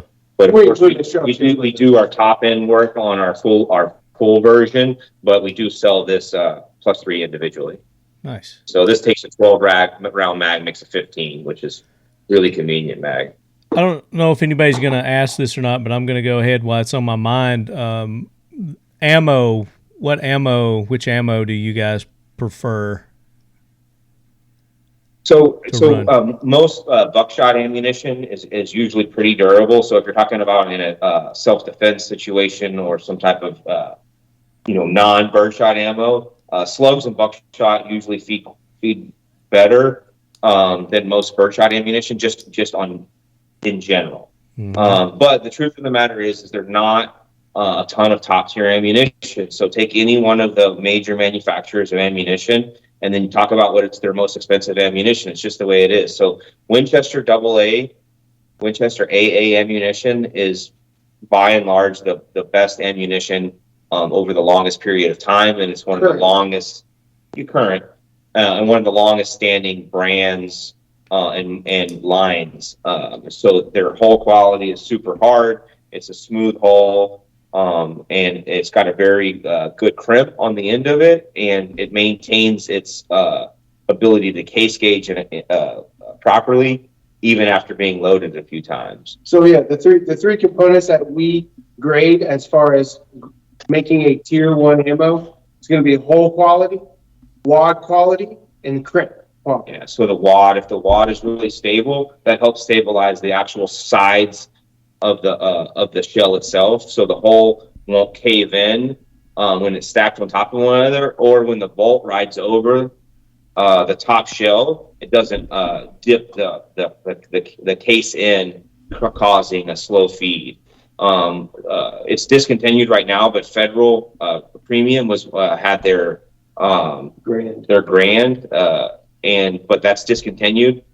We are working with them about coming out with a new version of ammunition that would be specifically designed for box feds or other stressful. It's geared towards action shooting in general. Yeah. But it is. We did pick out specific components to work well in a box fed setting. And then Remington STS was obviously Remington's been bought by Federal. It's the green ammunition. That was a really good hull. They had their nitro line. That's all top tier ammunition. So that's going to do really, really good out of one of these mags, right? Now, when you're talking about a 12 round magazine, if your gun is a tuned gun, then most middle grade, or what we call tier 2 ammunition, is going to do quite well out of this. And so the Federal Top Gun from Walmart is actually quite good ammunition for being budget ammo. 1,200 feet per second, 1 1/8 ounce. Yeah, out of a 12 round magazine or 5 or a 10 round mag. That's what we use for test fire. And we, slam it in on a closed bolt, rack it in. But when you start trying to take that budget ammo and apply that to the big mags and the big drums, and you want it to perform at the highest level, then you do realize you haven't put race gas in your race car, and so maybe you should go get some race gas. You're wondering why your Ferrari's sputtering? It may be because you put some 87 in it. And the same thing, not the same thing, but some type of parallel to rifle shooting, let's just say, is that if you want maximum accuracy out of your XYZ rifle, then you need to use match grade ammunition, and if you want the best performance out of your pistol, then you're going to use the best ammunition available. And the same thing happens with shotgun. It just happens to a larger degree because of the type of ammunition, type of cartridge we're talking about. Very good. Let's see. Lots of questions here. We talked a little bit about the history behind the AK shotgun. And from what I've read, it was originally designed for civilians and civilian use because it's a lot easier for civilians to get a shotgun than a rifle. And then if the military eventually... Go ahead. Yeah. in Russia, you can't own a rifle barrel until you've owned a shotgun for like 2 or 3 years, something like that. I don't know all the details. It's like 5 years. They have 5 years. Okay, yeah, and then you can own a rifle, and then I think maybe you can own a pistol. Then they have these in between guns that have a smooth bore, and then the last couple of inches have a twist to them, but it's not a full rifle twist. They call them paradox guns, and they have like weird, like Lancaster is one of the calibers, and they'll have them. They'll look like like some type of SVD, but it's really like a hunting rifle that shoots some type of hunting cartridge that a civilian can own that hasn't had a shotgun for long enough or something like that. So they go in the shotgun category. So yeah, in Russia you can't rebarrel a rifle. Once a rifle has shot its barrel out, you have to get a new rifle. Like they don't have people that work on guns. Like you can't be an armorer really. That you can add parts to guns, but you can't rebuild guns. You're not allowed to have an armory. It's just a different thing, because if you had an armory, then you could stand up to your government, You're not wrong. That's exactly what. Yep. Yeah. Just another plan by the man to keep a brother down. Mm-hmm. Yeah, it's weird. Laws are weird. I think they can have full auto, but their butt stocks have to be a certain length. So it's weird. Yeah. B. Hurst. And a lot of these people have multiple questions, but I'm just trying to find their best ones here. He says, some have 4-position gas plugs, some have 2. Why? I would say finer tuning. So the factory is a 2. We call it a 1-2 or a high-low, H&L. The high is going to be your high brass, we call it, or your low for low brass or low pressure and high pressure. The other ones, the 4 positions, are going to be one of the other imported, like the Lynx may have a 4 position on it, or it's going to be an aftermarket plug. The truth of the matter is that unless the action's been tuned, it doesn't matter what the gas plug does, because it can't give you more gas than it had originally, most likely on the high setting, and it's not going to give you less gas, most likely, than the low setting of the other one. It's not going to open the low up for you or the high up for you, so to speak, on the cartridge itself. There's really not that many types of varieties of shotgun ammo and necessity to tune or fine tune the gas system like you would a rifle. So what we do is when we like for instance on a KS-12 or a Saiga, when we tune the gun, it's all in the action. We do a slight amount of gas work on the KS-12s and the Saigas, but we use the factory puck or piston, and we use the factory plug.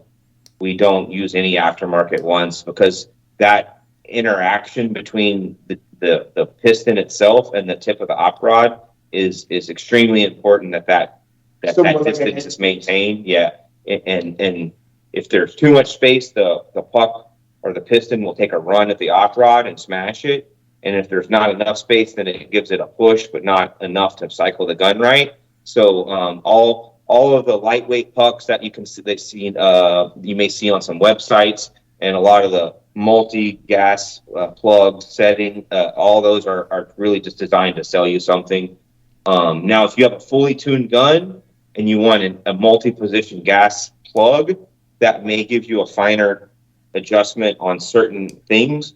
But the truth of the matter is we say if you're shooting 1,600 feet per second and above, 1,300 feet per second and above, then we recommend using the high setting. And anything below that at all, then the low setting. Now, if you happen to shoot 1,600 feet per second slugs or 1,300 feet per second, 1,330, 1.25 rounds on the low setting, you're not going to damage your gun. But if you shoot it all day long, you should move to the other setting, because it's going to be softer shooting and potentially less wear on your gun. Oh yeah, back to the 2 or 4 settings. I don't know why the 4 is around. The 2 is a high-low, so that kind of makes sense. BCM 350. Why don't we see more all shotgun matches, like the old Lucas Oil shotgun series? Man, those were fun. Well, yeah, Well, we will next year, Bo. So don't worry. So the pandemic, or whatever you want to call it, the fake-demic, for the last couple of years, has postponed a lot of things internationally, like the Shotgun World Shoot, which was supposed to take place in 2020 and in 21, excuse me. And so it is now on the schedule for fall of 23 in Thailand. That hopefully that reality is going to spawn some shotgun matches for 2023, which will hopefully be announced, in the coming weeks or months. So, but yeah, and I mean, so it's a weird thing. A lot of people like shooting shotguns to hunt if it's like 2 rounds, but if it's more than that, then they don't really enjoy shooting it because either they think they're going to get beat up, or B, they're going to have a bad time because it's unreliable. So the truth of it is that Americans have so many rifles and pistols that sometimes they forget about their shotguns. And so what they need to do is remember that shotguns have a place. I mean, shit, your current president said buy a shotgun. Yeah, that's right. And I got a couple of mine I just pulled out for this episode. They have access to shotguns because shotguns are like a forge pick, or pitchfork. That's right. And so, they don't think you can take over a government with a shotgun. That's right. They allow them to have. They allow their subjects to have shotguns, and so shotguns are really big internationally, but not quite as big in the action shooting scene here in the U.S. They have their place in 3-gun, but as an individual sport, they are on the rise, and look for more events. Yeah, Knob Creek. When Knob Creek happened on Sunday, they had a shotgun only match. I shot it for years. Nice. A lot of fun down there. But that was on Sunday. So yeah. You talking about how you forget your shotguns? I went and I pulled out my old. This was my dad's old Browning. Yeah. Nice. Semi-auto. Yeah.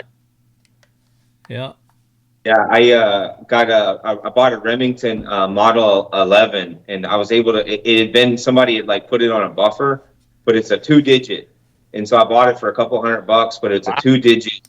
Number 36, right? Yeah, it's a 2-digit, it's a super low number, and it's the first auto-loading shotgun made in the United States, the Remington Model 11. So it's one of the first couple of dozen auto-loading shotguns ever made in the United States. But I think we're going to end up doing because somebody else already took a buffing wheel to it. So that means that we can fully trick it out, You don't have to feel bad about it, tricking it out. So you can actually turn those into the A5 autoloaders that they have now. So sweet. Or the A5 where they load when it locks back on the last round, it auto loads as you put the shell in there. Yeah. Or whatever that feature's called. Tongue for twisting. I've seen so many. Which make is most reliable? I think we kind of answered that without answering it. Yeah. I mean, out of the box, most people had the most success that I know of out of the Veper platform. The KS12 does well, but again, remember, guys, these guys have minimum FPS recommendations. Mags that came with the gun originally. That's where you're gonna, if you're talking about reliability without getting a shop to make sure they help you out, then some guns are better than others.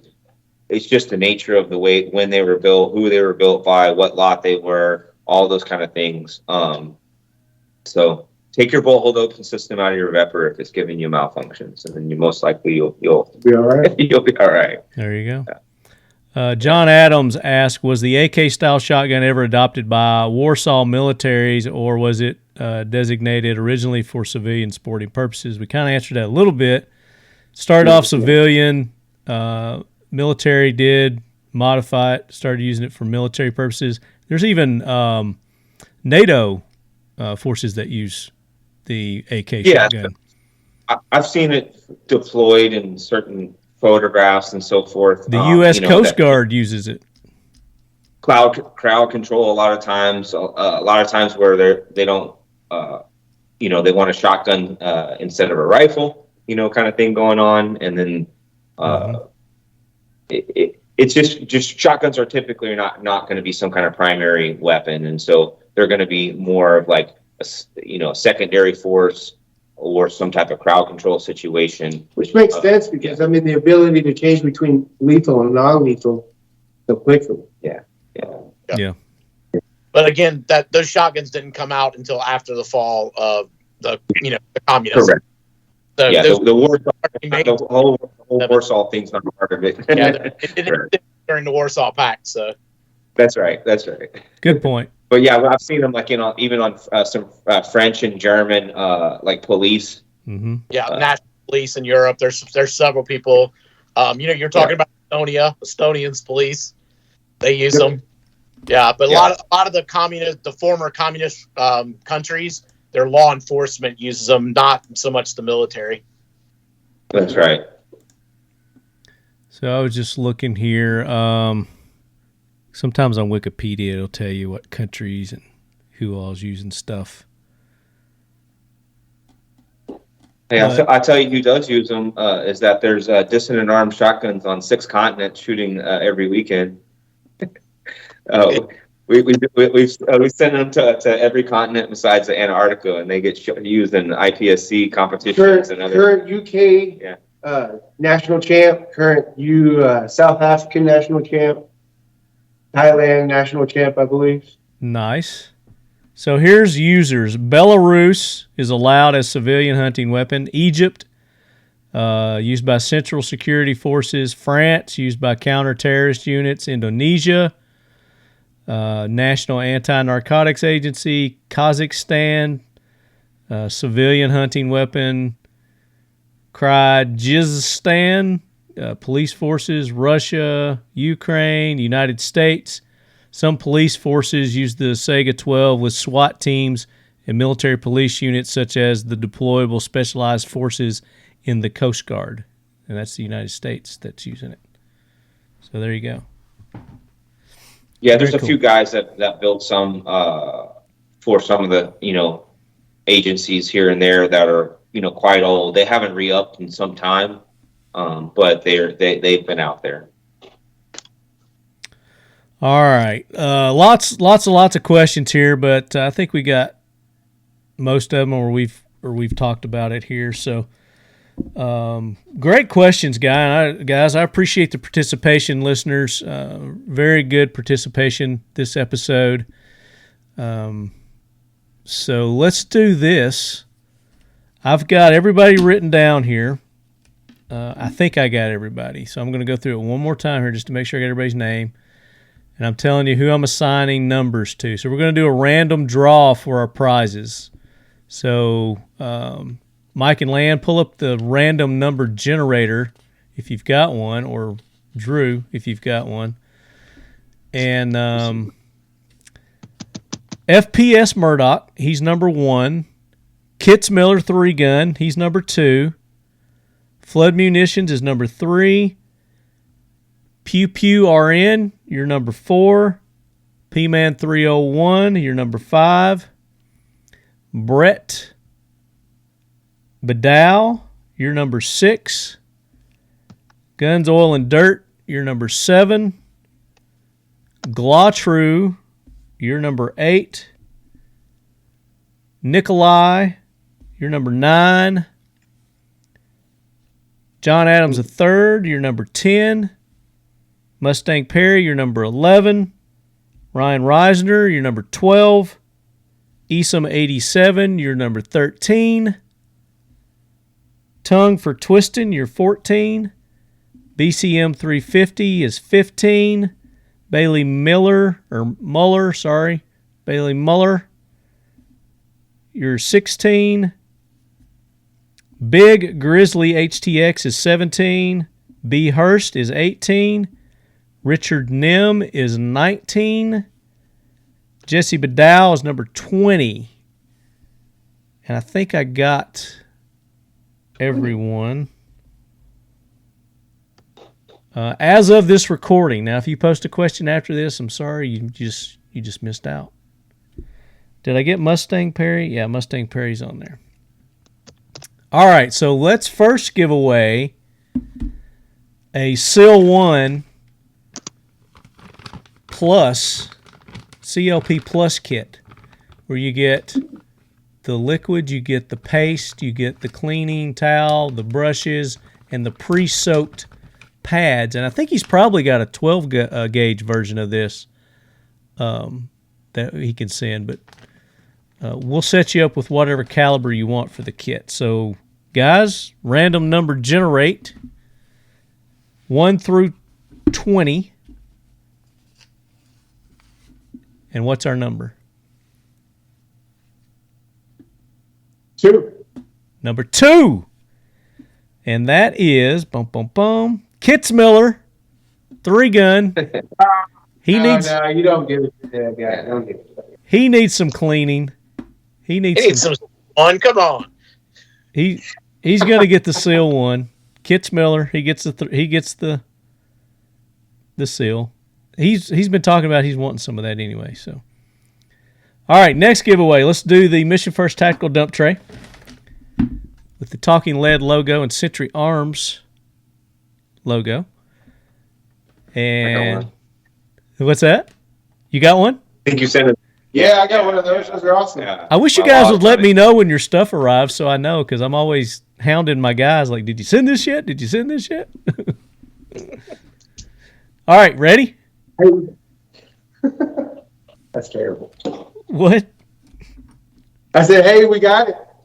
I was just being the smart ass. I like that. We like being smartasses on this show. I do have another number for you, though. All right, hit me. 6. 6. That's Who is Brett. six? Brett Badow. He's just a lucky son of a gun, isn't he? He is. Racking. So Brett, you get the tray. Kitzmiller, he gets the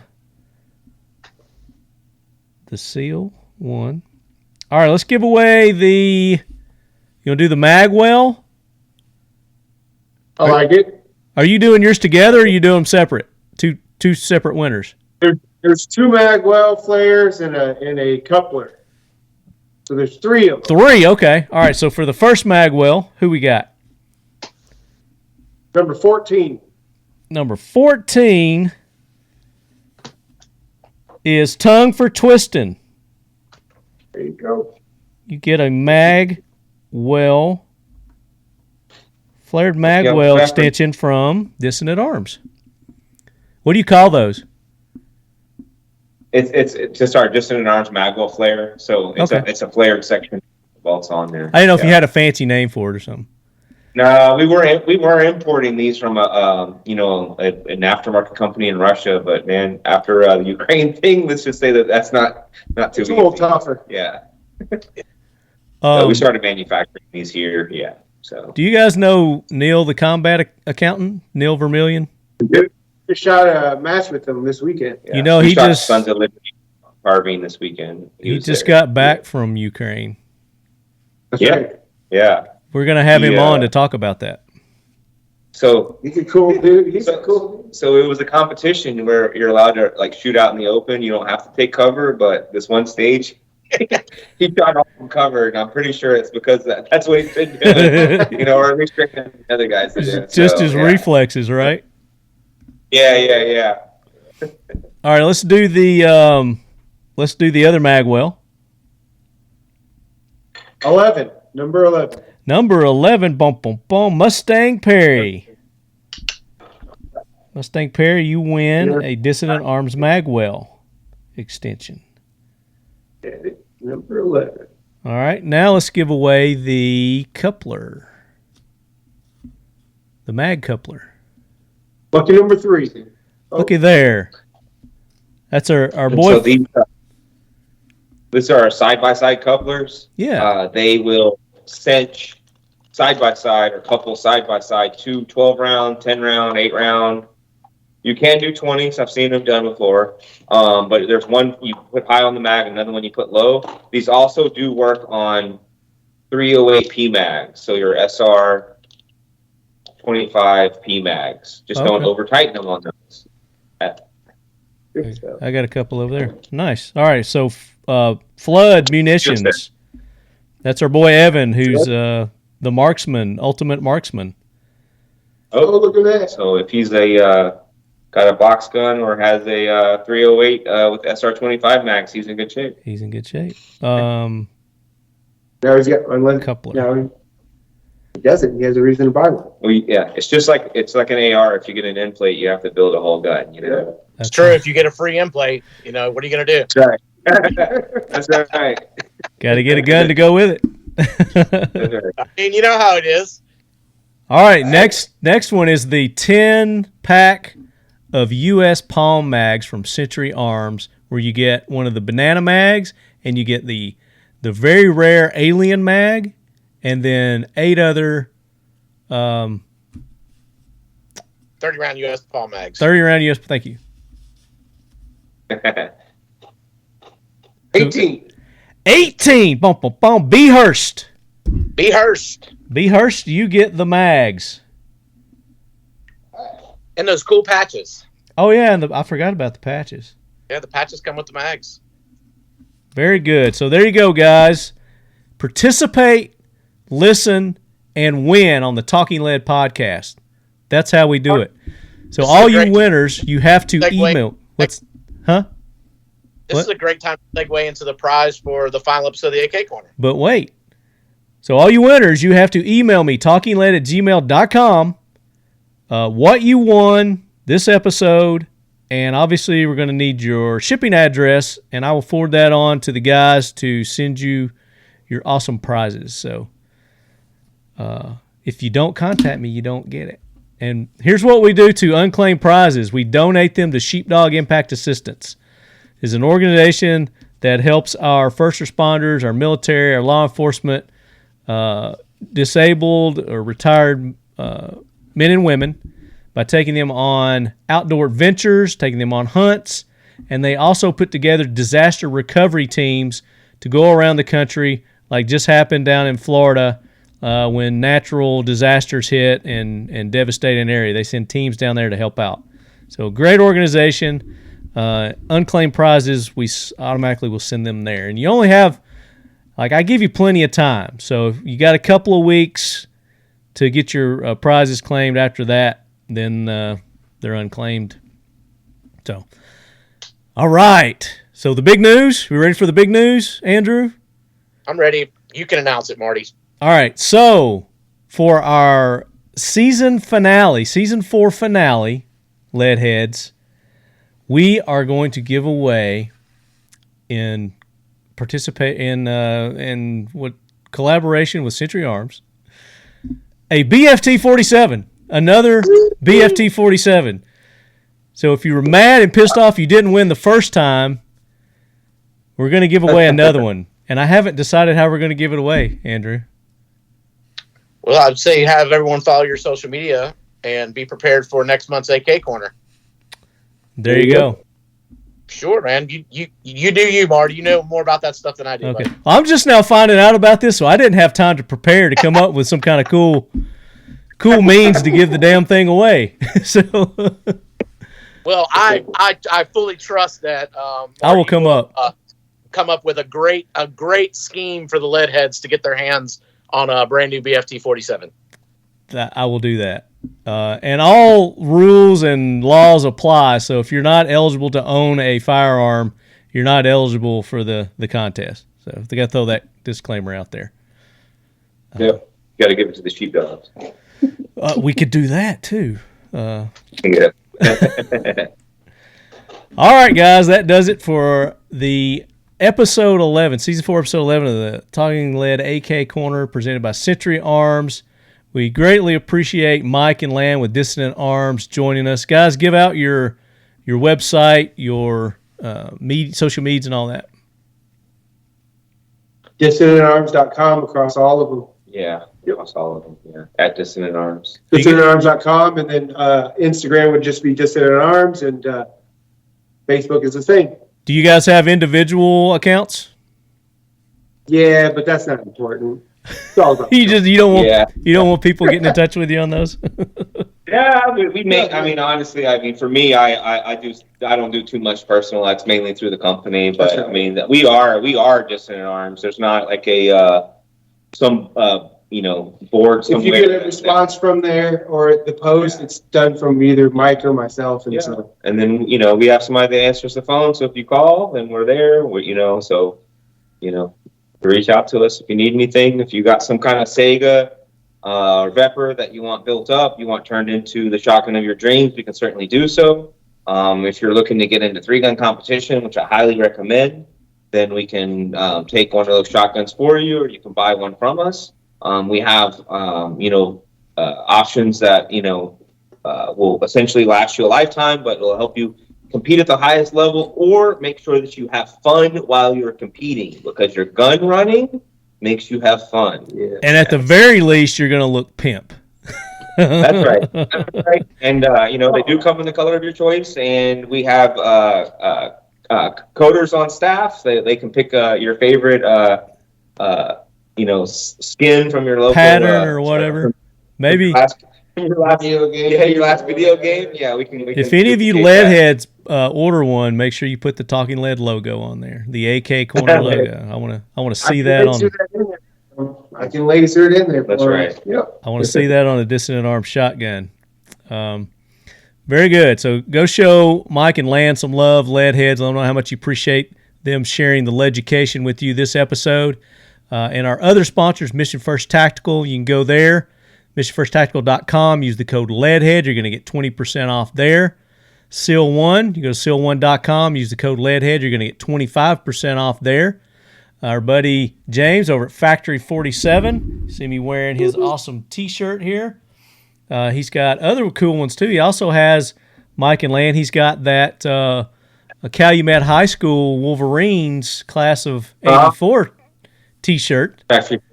Okay.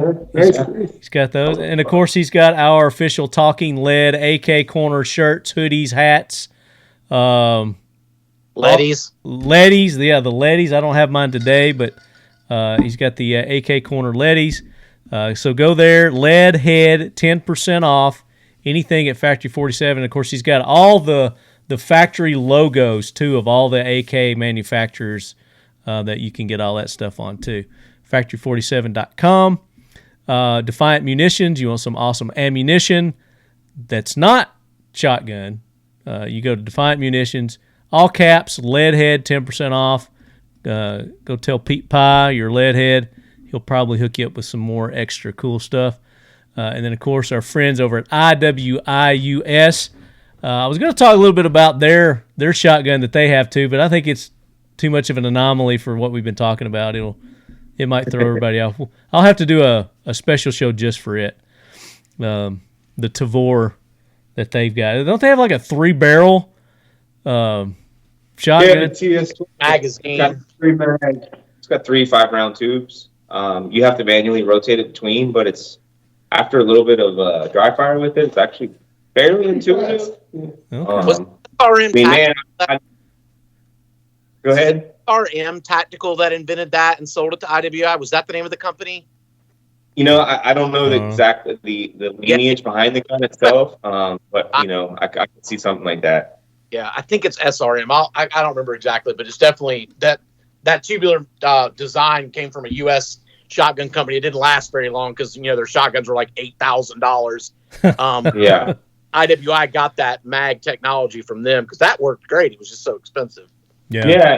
It's actually pretty interesting because it's such a small. It doesn't have a detachable magazine, so we sold a ton of them during the nonsense from the last couple of years, because you could own them in California and a lot of the banned states are restricted states because it doesn't have a detachable magazine. Yeah, and then it is.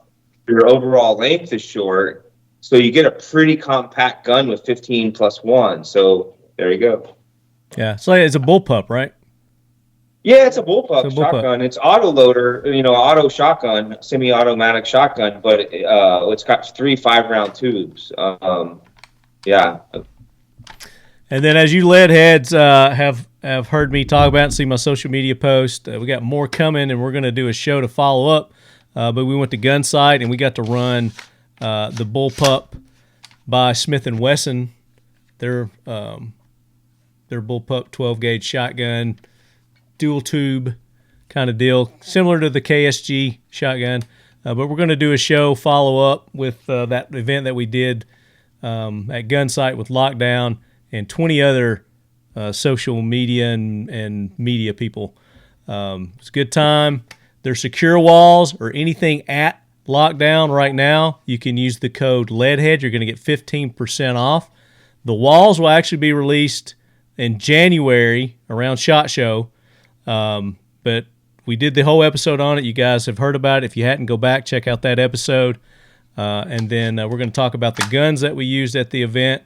There was this one. There was the Saint AR-15 and the Polymer 80, the P80 handgun that we used. So, and all the cool Crimson Trace optics too. This HRO, I got to get you guys in touch with them or get you one of these HROs, Mike and Lan, and let you try that. I think you're going to love these, running those on your shotguns. Leadhead at Lockdown, 15% off. Say again? Does it have that segmented circle on it? No, it's a dot. It's just a dot. Just a dot. Okay, cool. Yep, just a dot. It's got intensities. I think it's like Shake Awake, and it's pretty cool. And then Century Arms. None of this would be possible without the gang at Century Arms. Adam, Andrew, you guys rock. We really appreciate you making it possible to do Season 4 of the Talking Lead AK Corner. Talk about what's new and exciting at Century Arms. I mean, yeah, we just we're getting into, end of the year. All the runs are going in there. Obviously, we've launched some new AK product. We have a new Romanian import AK that's just getting released called the CGR. Very cool. It's a new imported AK from Romania. It's a little bit different than the Wazers. So you guys will definitely want to check that out. It is made in Kujier. It's just made at the Nova factory. But very cool rifle. It's going to have, a lot of the things that our AK guys, the 4140 barrel, hammer forged barrels, and just some of the different, more traditional import AK stuff on it. So that's probably the most new and exciting AK news we have. It's definitely a very approachable import AK price wise. So definitely be on the lookout for the new CGR. That will be coming out soon. You'll start seeing those fairly soon in dealers. And of course, the AP5 platform, our 9mm roller delay guns are still doing incredibly well. The M models, which we'll be talking about in another episode of Talking Lead, Marty. But yeah, definitely the AP5 series has just been great for us. And then of course, Canik, the Canik pistols still are just blowing me away at the popularity and just the increased use of them from Canik is just done phenomenal in the market. As a matter of fact, I believe Nils, I don't have confirmation, but I think he just won in Italy. And if I'm not correct, I think he only has to, either that was the last one or the next, if he wins one more, he'll be the winningest international shooter in one season in history. And he's really? been shooting a Canik. That's $800 a box.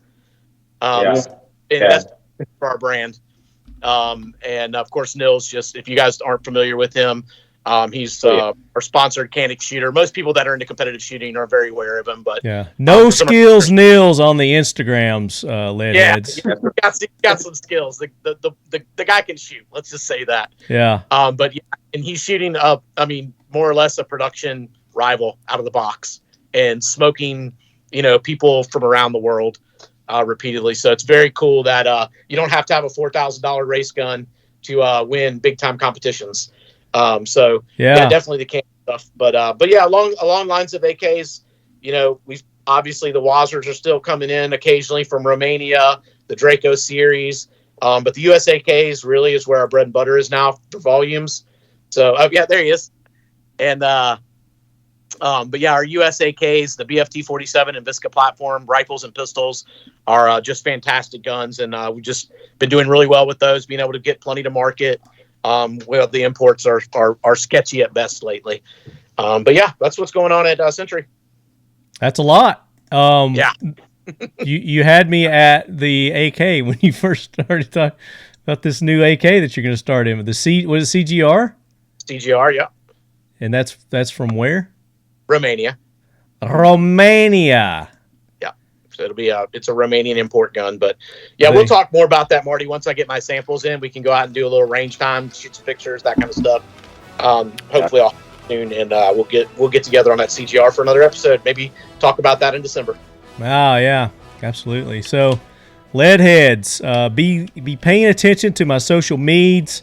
I will give you details on how we're going to go about giving away the BFT for the season 4 season finale, episode 12 of the Talking Lead AK Corner presented by Century Arms coming up.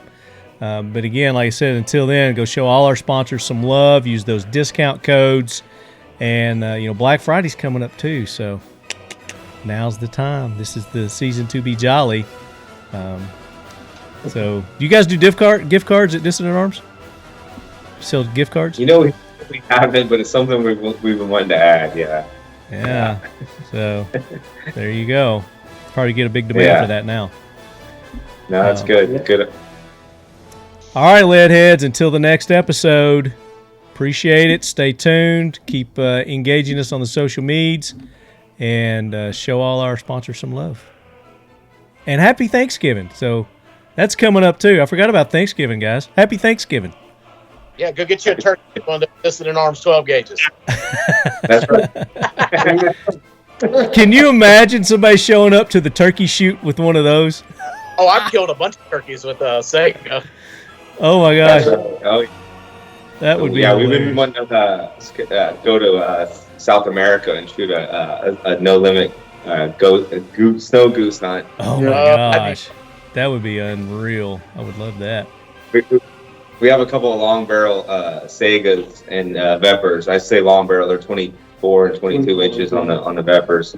But yeah, we'd like to go do that. Yeah. Very nice. Happy Thanksgiving, lead heads. Perfect. Happy Thanksgiving.